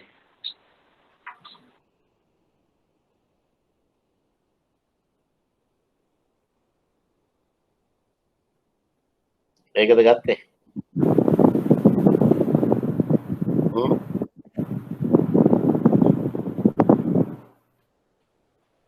Bill discount වෙනකම් 3 months. 3 months na bill discount එක නෑ නේද your customer has secured an export order from a buyer USA particular government. Export shipment එක යනකම් 3 months sorry sir. Shipment එක වෙනකම් 3 months ඉන්න payment එකේ ඉඳන්.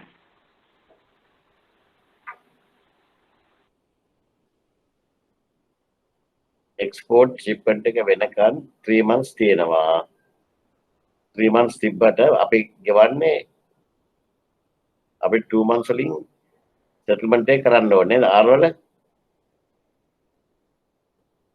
වල settlement එක 2 months වලින් කරන්න ඕනේ නේද ඔව් to be sir. R වල 3 අපි funds හම්බ වෙනකම් මේ loan එක දෙන්න.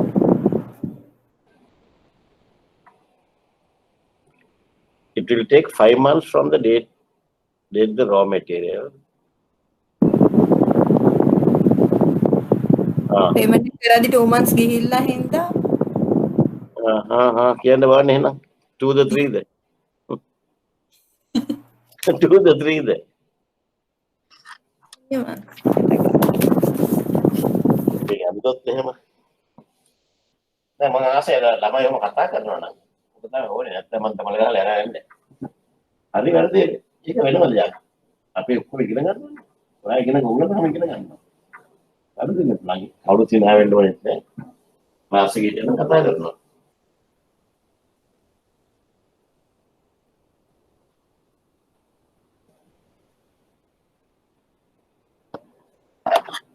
අපි මේක ඇත්තනම් අපි මේ ආවට පස්සේ R එක ගත්තා නම් මේක ඔක්කොම හදන්න 5 months යනවා නේද export shipment එකට 5 months යනවානේ මේ export එකට right R එකේ දැන් ඒක first payment එක කරන්න ඕනේ 60 days එකකින් නේ 6 days කියන 2 months නේ sorry 2 months වලින් කරන්න ඕනේ එක ඊගොල්ලෝ තව එකක් ඊගාට දෙනවා තව 2 months වලින් ඇතිනේ ඊගාව ගෙන්න ඉස්සෙල්ලා මේ 5 months වලින් තව 1 month වලින් මේක export වෙනවා. එතන මේක discount කරලා මේක අපි මේ පළවෙනි එක settle කරලා දානවා. පළවෙනි loan එක. එහෙනම් අපිට ඕනේ how many times? 2 times. මේ 2 times වලට විතරයි අපිට පාරකට ඕනේ. ඒ කියන්නේ 100 into 2. 100 into 2. 100 into 2 $200,000 ආපු කට්ටිය ඉන්නවද? හරියට ගත්ත කට්ටිය. 300,000 කරපු කට්ටිය කෙනෙක් ඉන්නවද? දැන් තේරෙනවද වැරද්ද? ඈ? ඉස්ලා මාත් එක්ක දැන් කතා කරලා හිටියද? ඔව් සර්. තේරෙනවද? එතන 2 months ඒ දෙක උඩ ඊගාව එකට එන්න ඉස්සෙල්ලා අපි අරගෙන බිල ඩිස්කවුන්ට් කරලා අරගෙන ඉවරයි. ඊගාවට overheads වලට ඔච්චර ඕනද? overheads වලට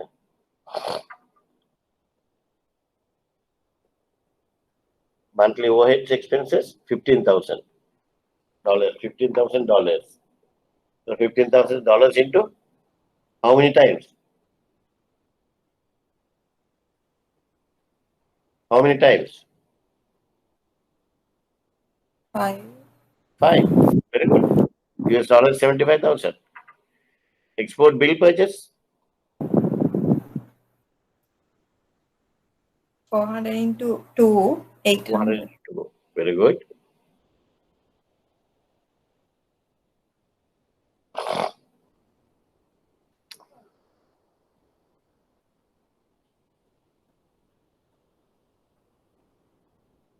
අපිට මේක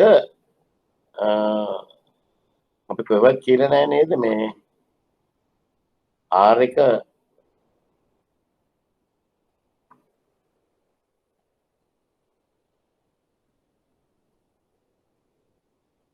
R එක මේ ඩිස්කවුන්ට් කරනවා කියලා අපි කියලා නැහැ නේද? R එක ඩිස්කවුන්ට් ගන්න ඕනේ නැහැ නේ අපිට අර 400,000 එකේ ඒක ඩිස්කවුන්ට් කරනවනේ නේ? බිල් එක ඩිස්කවුන්ට් කරන්න මේ sorry 400,000 ඩිස්කවුන්ට් කළාම ඒන සල්ලි වලින් පුළුවන් අපිට ඔක්කොම ලෝන්ස් ටික පියව ගන්න. right? ඔක්කොම ලෝන්ස් ටික පියව ගන්න පුළුවන්. එච්චරයි. How many facilities you got? 6. Correct. 6 facilities. Right.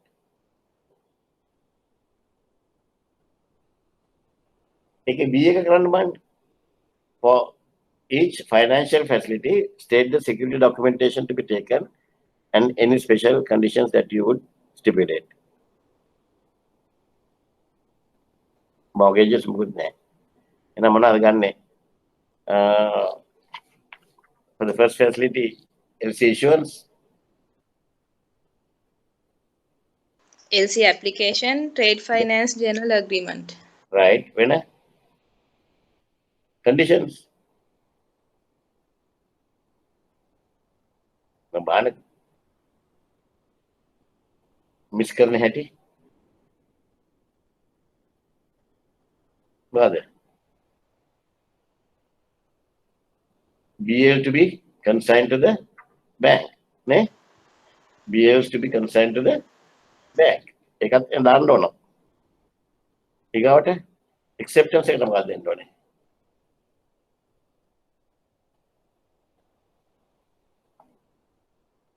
මොකක්ද security එක?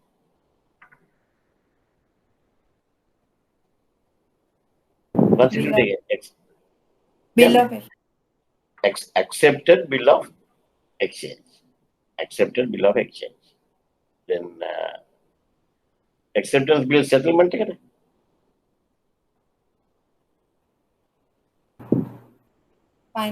import finance loan application. right. Okay. Then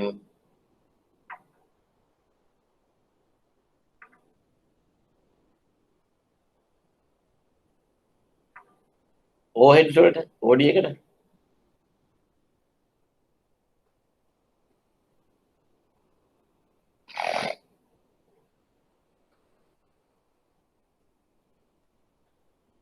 ගන්න.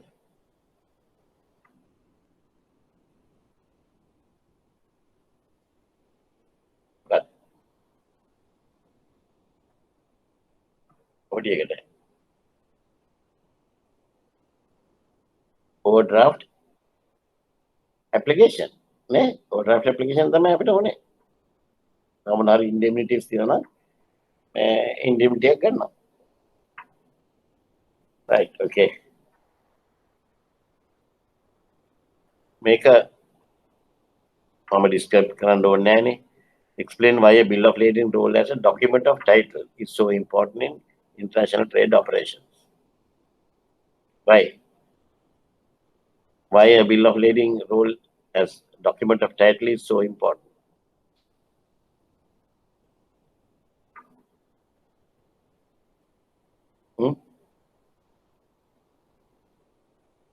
why it is so important in international trade operations.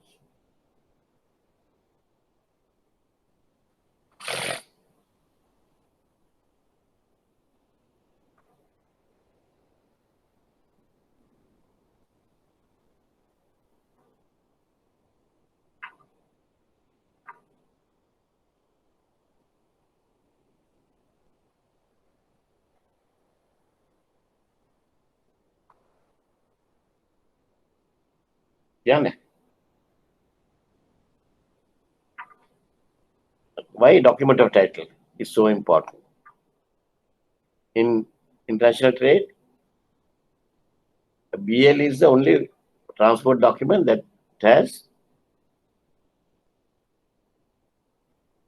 that's a title document, right? So why it is so important? Why we all are going for BL? Because whoever the person who is endorsed, you can transfer the ownership to the person who is holding the document.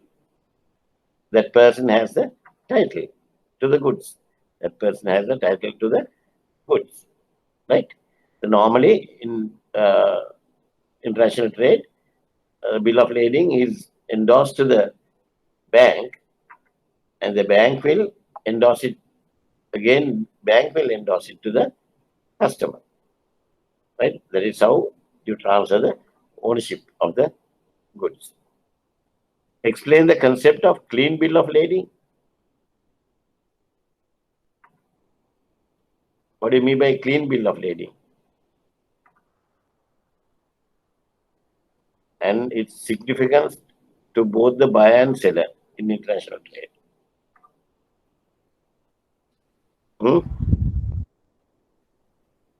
ඔවුන් උත්තර දෙන්න නැත්නම් මට මේක මේ වගේ question එක මට රිපීට් කරලම දෙන්න පුළුවන්. ඒ ඉතින් දන්නේ නැහැ කියලා මං හිතන්නේ. Right? What do you mean by clean bill of lading? Not a single person to answer this question. The bill of lading which not mentioned in the defectiveness of the goods. Right. Perfect. මොකද පුතේ නම? Indrajit. Indrajit. Super. Okay. Without any clauses or conditions on defectiveness of the goods, right? And then when you are writing, you can explain with some examples. That's the best thing. If the goods are oil barrels, and if you say few oil barrels are leaking, four oil barrels are leaking, then that's a defective condition of the goods, right? Then why this is very important to both the buyer and the seller? You continue, Indrajit?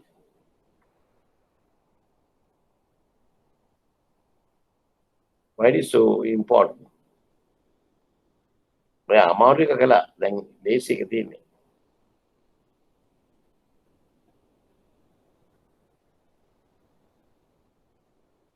For the buyer? For the buyer, why? For the buyer, what is the importance?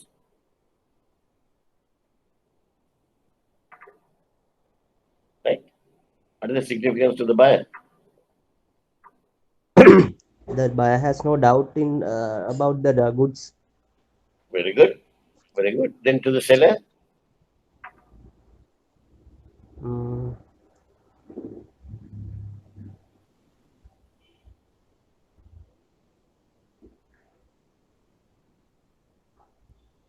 Then to the seller?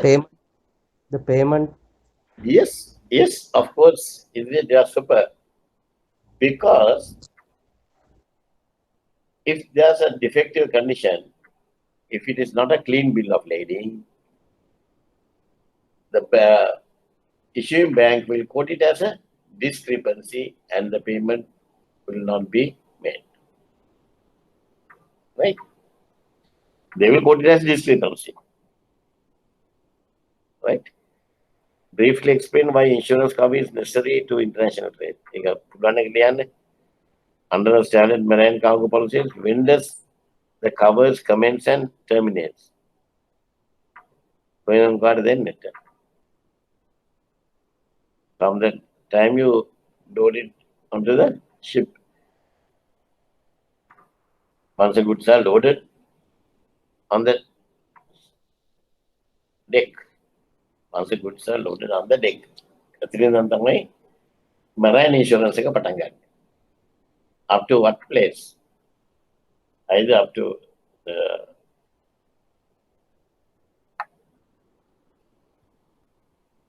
loading of goods, unloading of goods at the buyer's port, or in most cases, after unloading the goods at buyer's warehouse. At buyer's warehouse. What are the risks faced by your bank in issuing shipping guarantees? Discuss right, okay. Thank you. And the balanda. Kamunada, Ugantoni, Iganagan.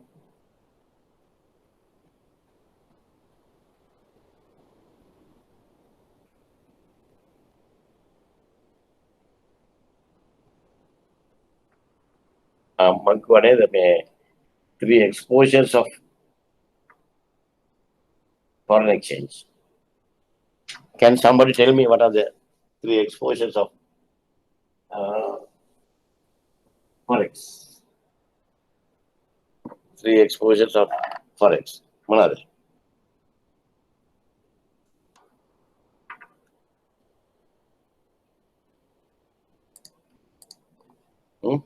What are the 3 exposures of forex? One is economic exposure, right? Economic exposure.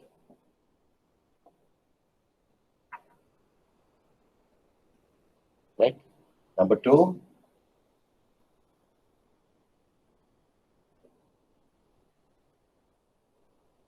translate exposure.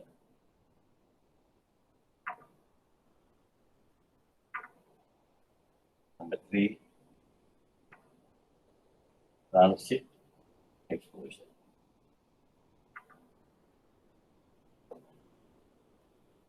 Right? Now, economic exposure, yes. Economic exposure is country to country, the country situation, economic situation, political situations, all those things you can write on this. Right? These are country to country. When you are dealing with certain countries, risk countries, the risk exposure is more. The foreign exchange exposure is more. These are foreign exchange exposures. Right? Sometimes some countries are banned, like Iran, Syria, Ivory Coast, North Korea. Countries, banned countries. A banned countries, that's also risky. Exposure. Translate exposure can be. Do we by translate exposure? What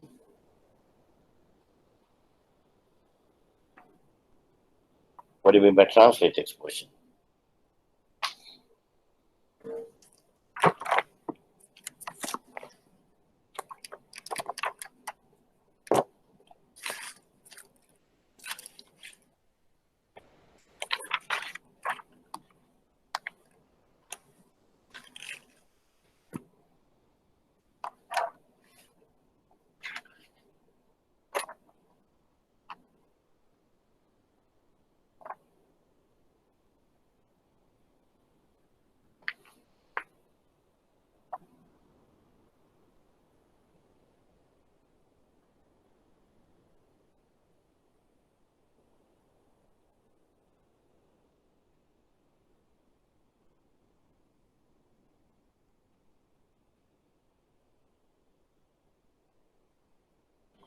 මේක economic exposure එක අපි දන්නවා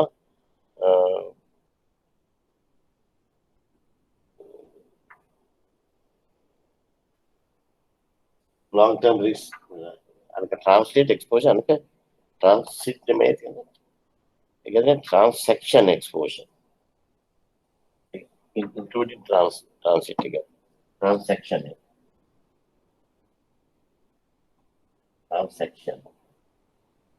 exposure including this thing. The second one, translate exposure.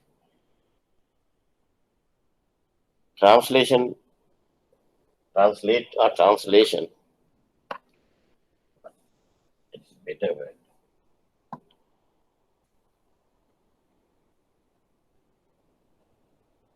Translation. Transaction, translation. Okay. Translation exposure. Translation exposure can be every month the changes of the values into the home currency. Into the home currency. For example,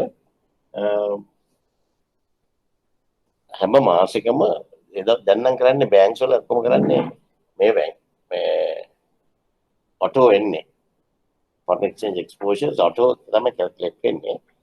Those days when we were doing forex as in 1977 78 period again, we did it every month and we had to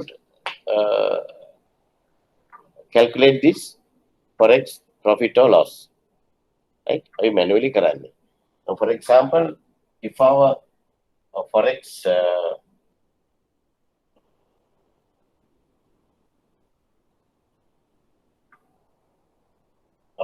we are having the bank's foreign exchange balance is US dollars 100 million.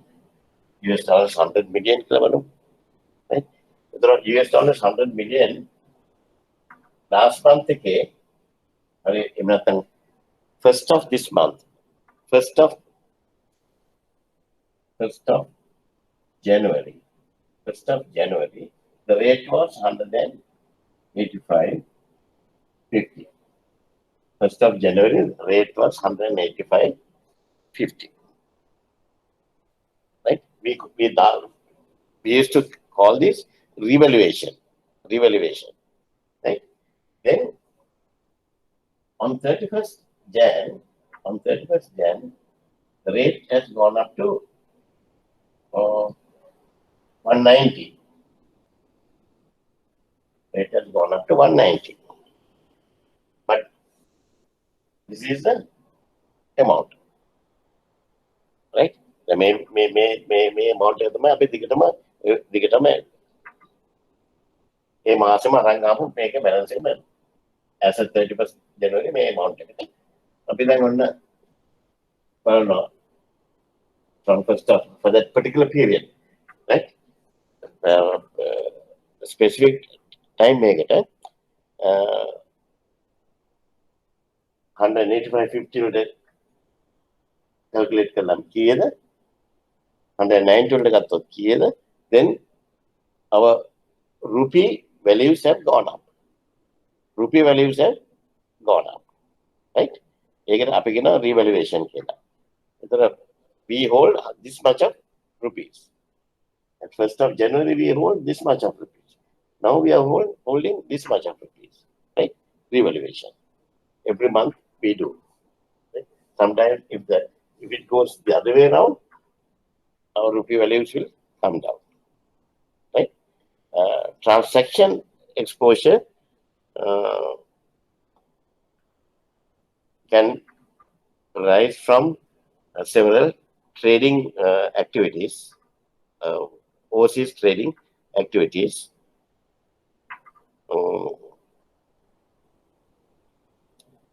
and some what do you call this?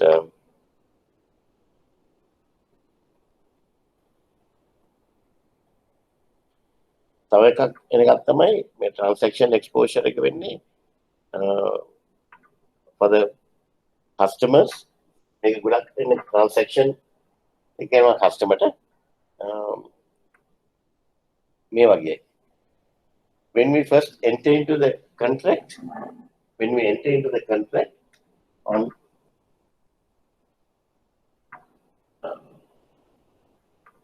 first October, the rate was 180.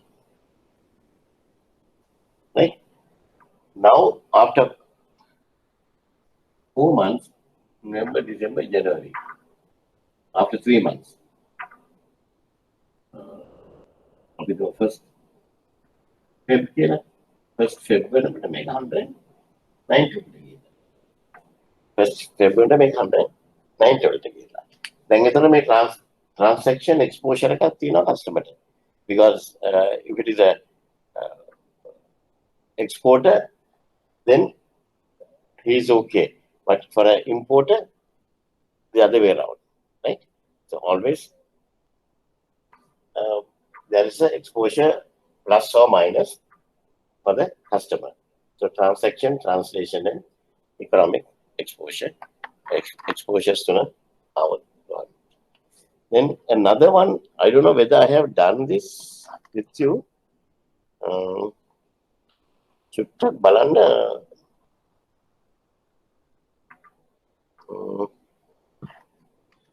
do you have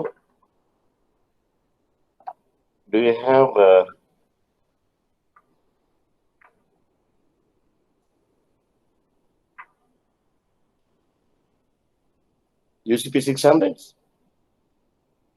ඔගොල්ලෝ දැන් තියෙනවා UCP 600, right? තියෙනවා නම් Article 39 එක කියවන්න බලන්න. I'll be back in 1 minute. Article 39.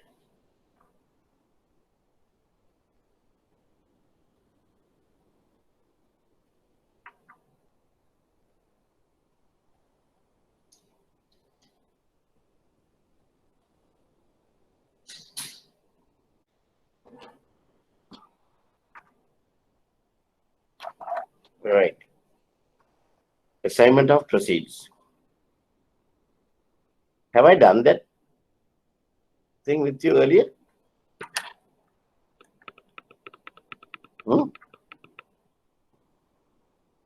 Assignment of proceeds.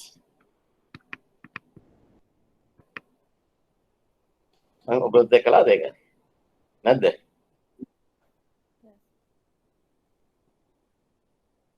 ළමයි ඉන්නවද නැද්ද වන්දන්නේ? Yes. Right. Shall we read that? Assignment of proceeds. Article 39. The fact that a credit is not stated to be transferable shall not affect the right of the beneficiary to assign any proceeds to which it may be or may become entitled under the credit in accordance with the provisions of applicable law. This article relates only to the assignment of proceeds and not to the assignment of the right to perform under the credit. Now, මේක තේරෙනවද කියවට මේක මම හිතන්නේ උගන්ට කියවල ටිකක් තේරුම් ගන්න ටිකක් අමාරුයි.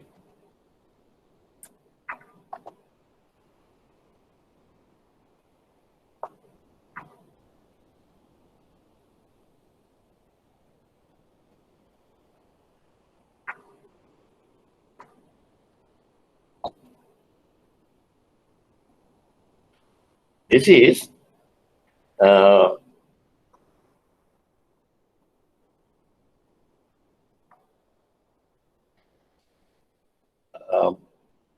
in normal LC, right? Normally an LC, if it is not transferable, if it is transferable, it talks about transferring the assignment of right to perform under the credit. Right to perform under the credit. Right? Now, from the first beneficiary, they will transfer the LC to a second beneficiary under transferable LC, Article 38. Right? Then,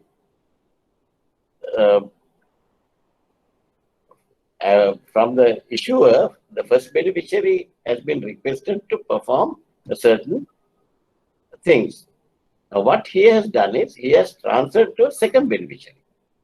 That is the right of perform or right to perform under the DC. Right to perform under the DC has been given to another party. Right? But in assignment of proceeds, we are not talking about assignment of the right to perform. යමක් කරන දේ ගැන නෙමෙයි අපි මේ කතා කරන්නේ. This is only, this article will talk about assignment of proceeds. Once you do the export, you will get the proceeds. A proceeds assign karne ka. But you are the person who has to perform. Right? Performance is not being transferred. Right? Okay. Normally, it says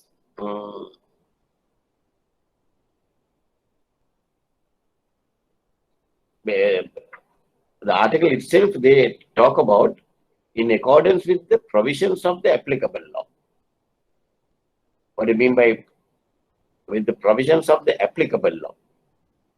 Applicable law means the national law. The national law determines the extent and legal effects to an assignment of proceeds under a DC. Right?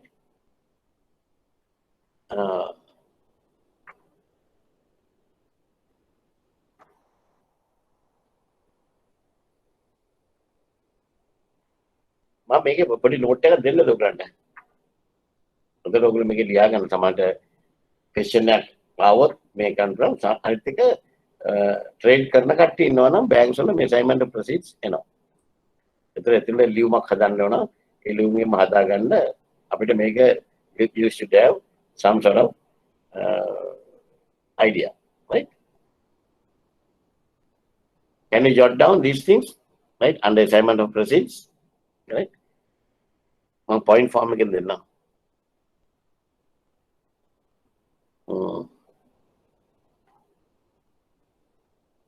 On bullet points then now. First point again. National law determines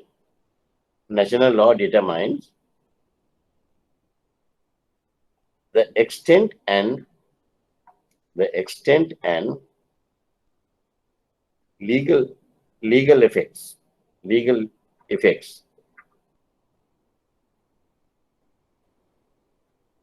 of an assignment of proceeds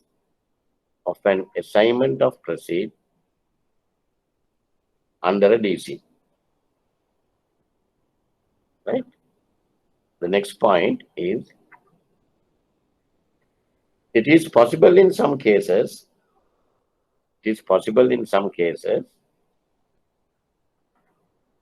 for the beneficiary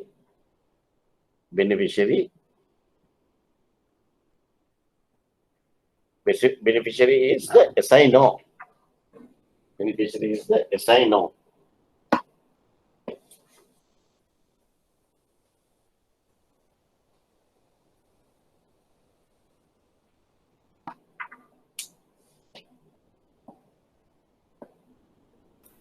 So පළහැන්න යන්න.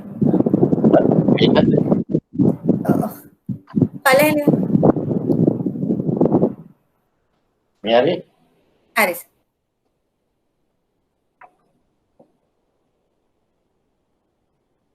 Assignor. Beneficiary within brackets assignor. To ask nominated bank or issuing bank to pay part of the proceeds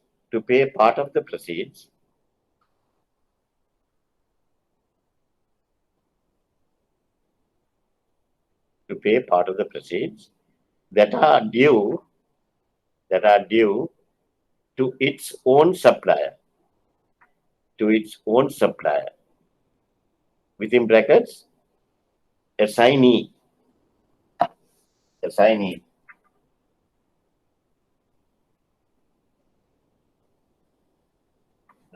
brackets assignee. Right? This, the next point, this request is worded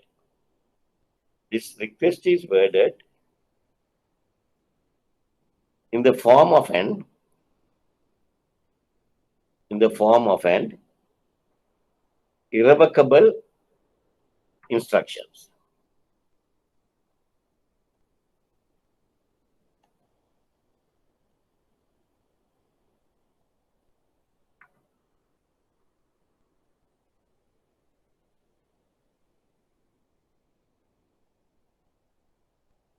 Right?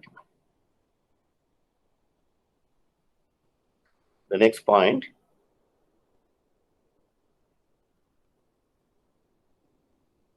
the bank will inform the assignee, assignee cannot be supplier. Bank will inform the assignee in writing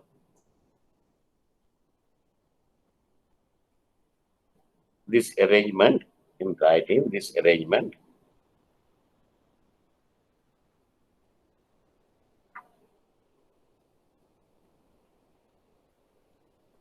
within brackets the under, referred to as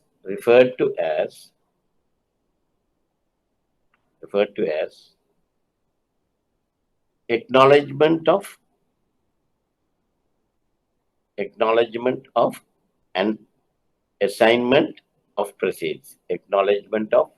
assignment of proceeds. Close the bracket.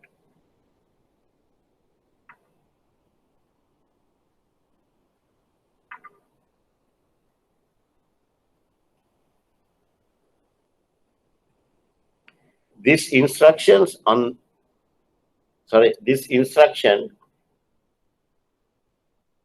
of the beneficiary is also acknowledged.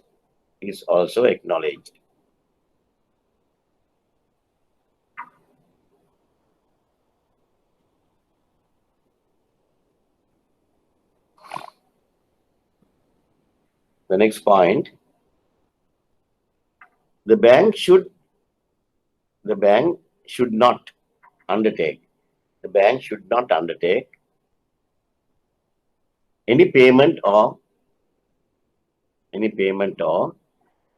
guarantee obligation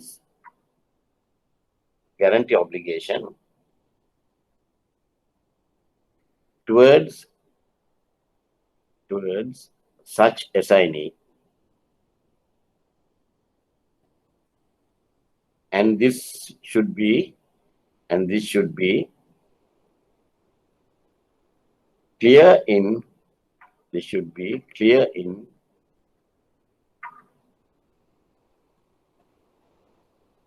bank's letter to it.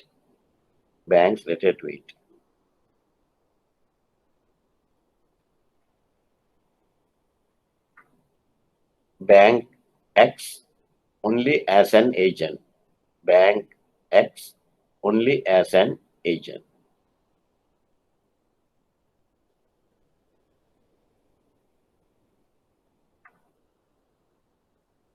The next point, the assignee does not receive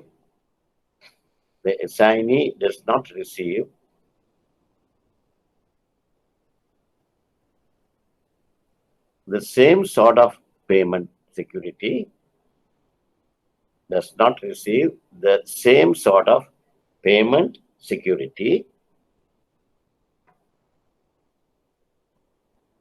as to the beneficiary of a DC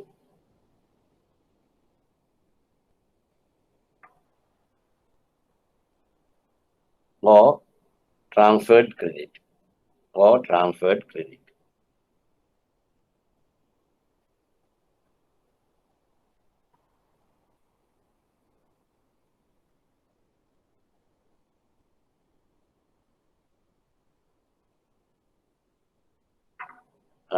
The next point, the assignee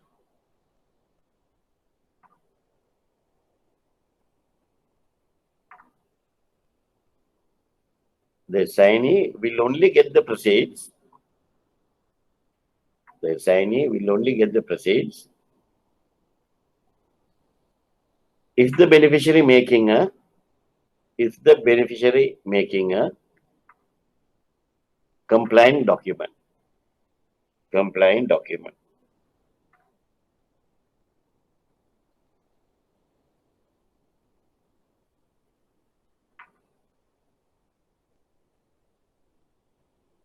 The last point, under Article 39, it does not grant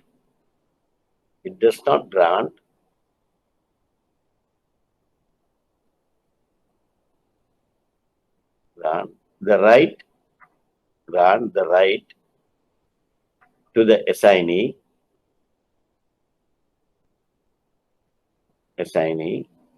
to perform under the credit. Right?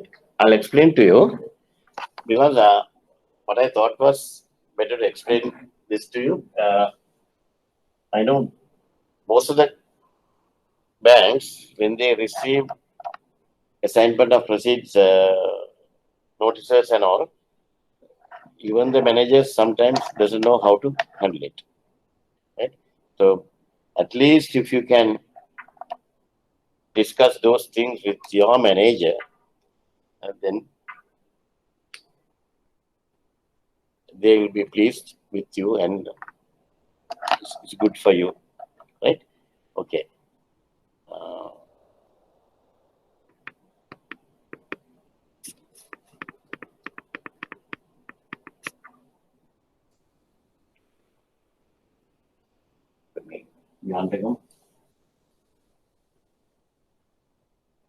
Now the first thing, assignment of proceeds is different from transferable LC. In the transferable LC, it's a right to perform. You are transferring the right to perform. The second beneficiary will perform. But here, you are the one who is performing, not the assignee. Right?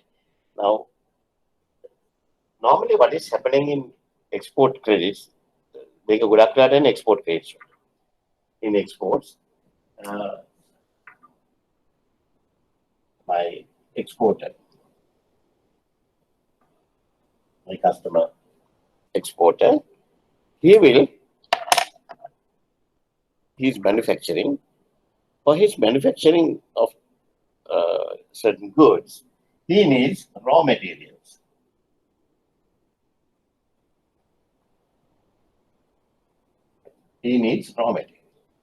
Right? This guy is assignee.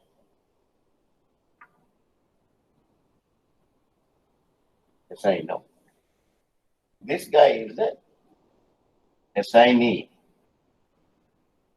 That is the supplier. This guy is the supplier. This is the exporter, this is the supplier, assignee. Now he is supplying raw materials to this exporter worth of US dollars 25,000 worth of raw materials he will do it. And his LC, the export LC, is for US dollars 50,000 export. Export DC is for US dollars 50,000.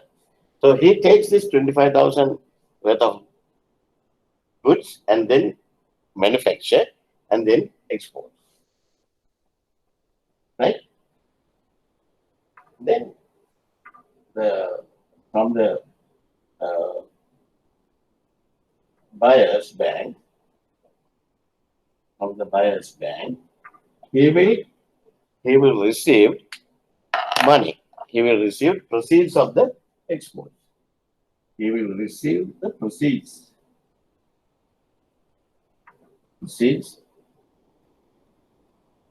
of export from the buyer's bank. Once he receives the proceeds, the suppliers for the suppliers bank, this my customer exporter will say no, will tell me, okay, please issue a letter.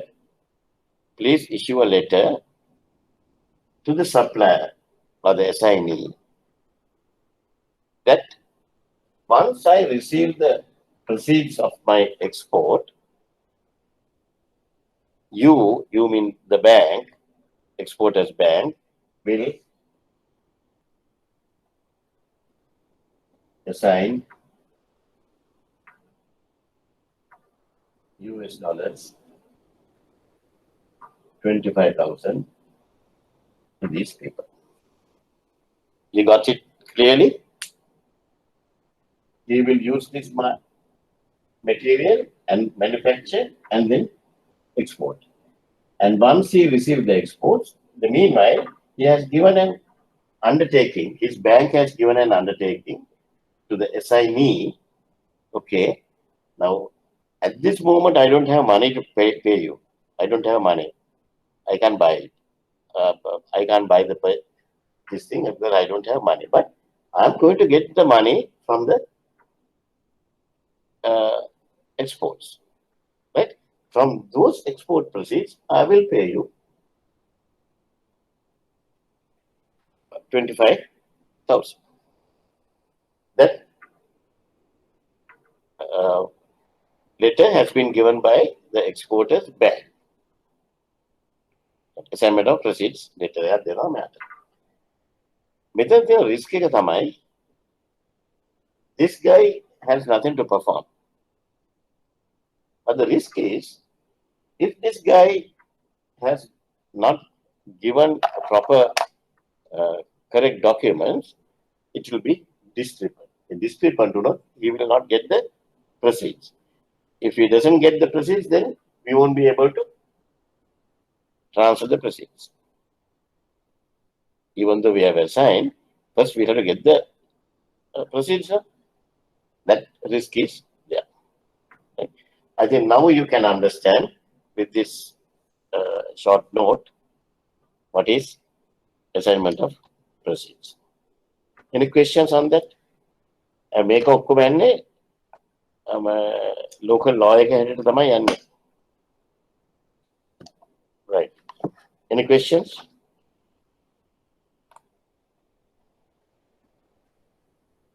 Assignment of proceeds question now, then you should be able to answer with these details. Right? Okay. I think with that, I'm also dead tired. From morning I'm teaching. Right? So please, you will get a notice from these people, main cause abyssal crowd, regarding the exam date and the exam date as well as next classes for our physical classes to do the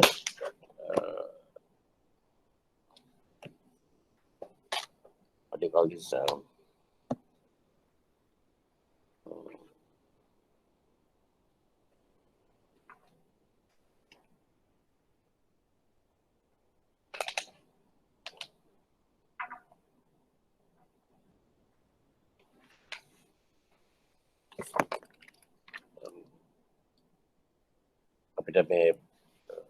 Document checking වලට තියෙන date එක.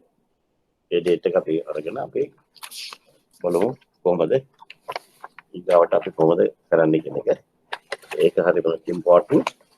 ඒ දෙක ආවට පස්සේ then I will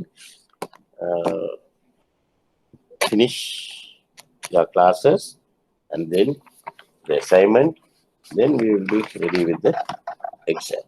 Right? So meanwhile, if you have any issues when you are studying, you can call me anytime.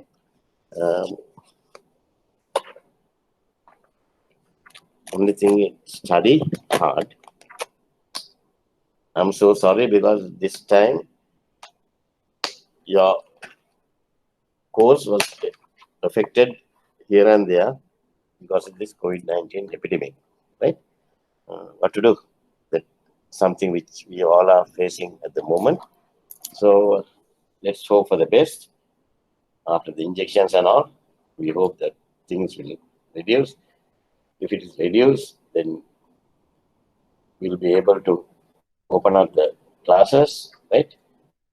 Even I'm ready because we have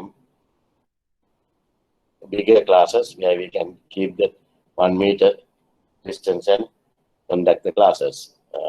So let's see, right? I will inform you as soon as we get the green light, right? Okay. Again, I wish you all the very best. Good luck. Thank you, sir. Okay. Yes, sir. Thank you. ආයිසර class එකවල කටවහගන්න ඉඳලා මම අඳුරන තමල ගාලා එනවා යන්න.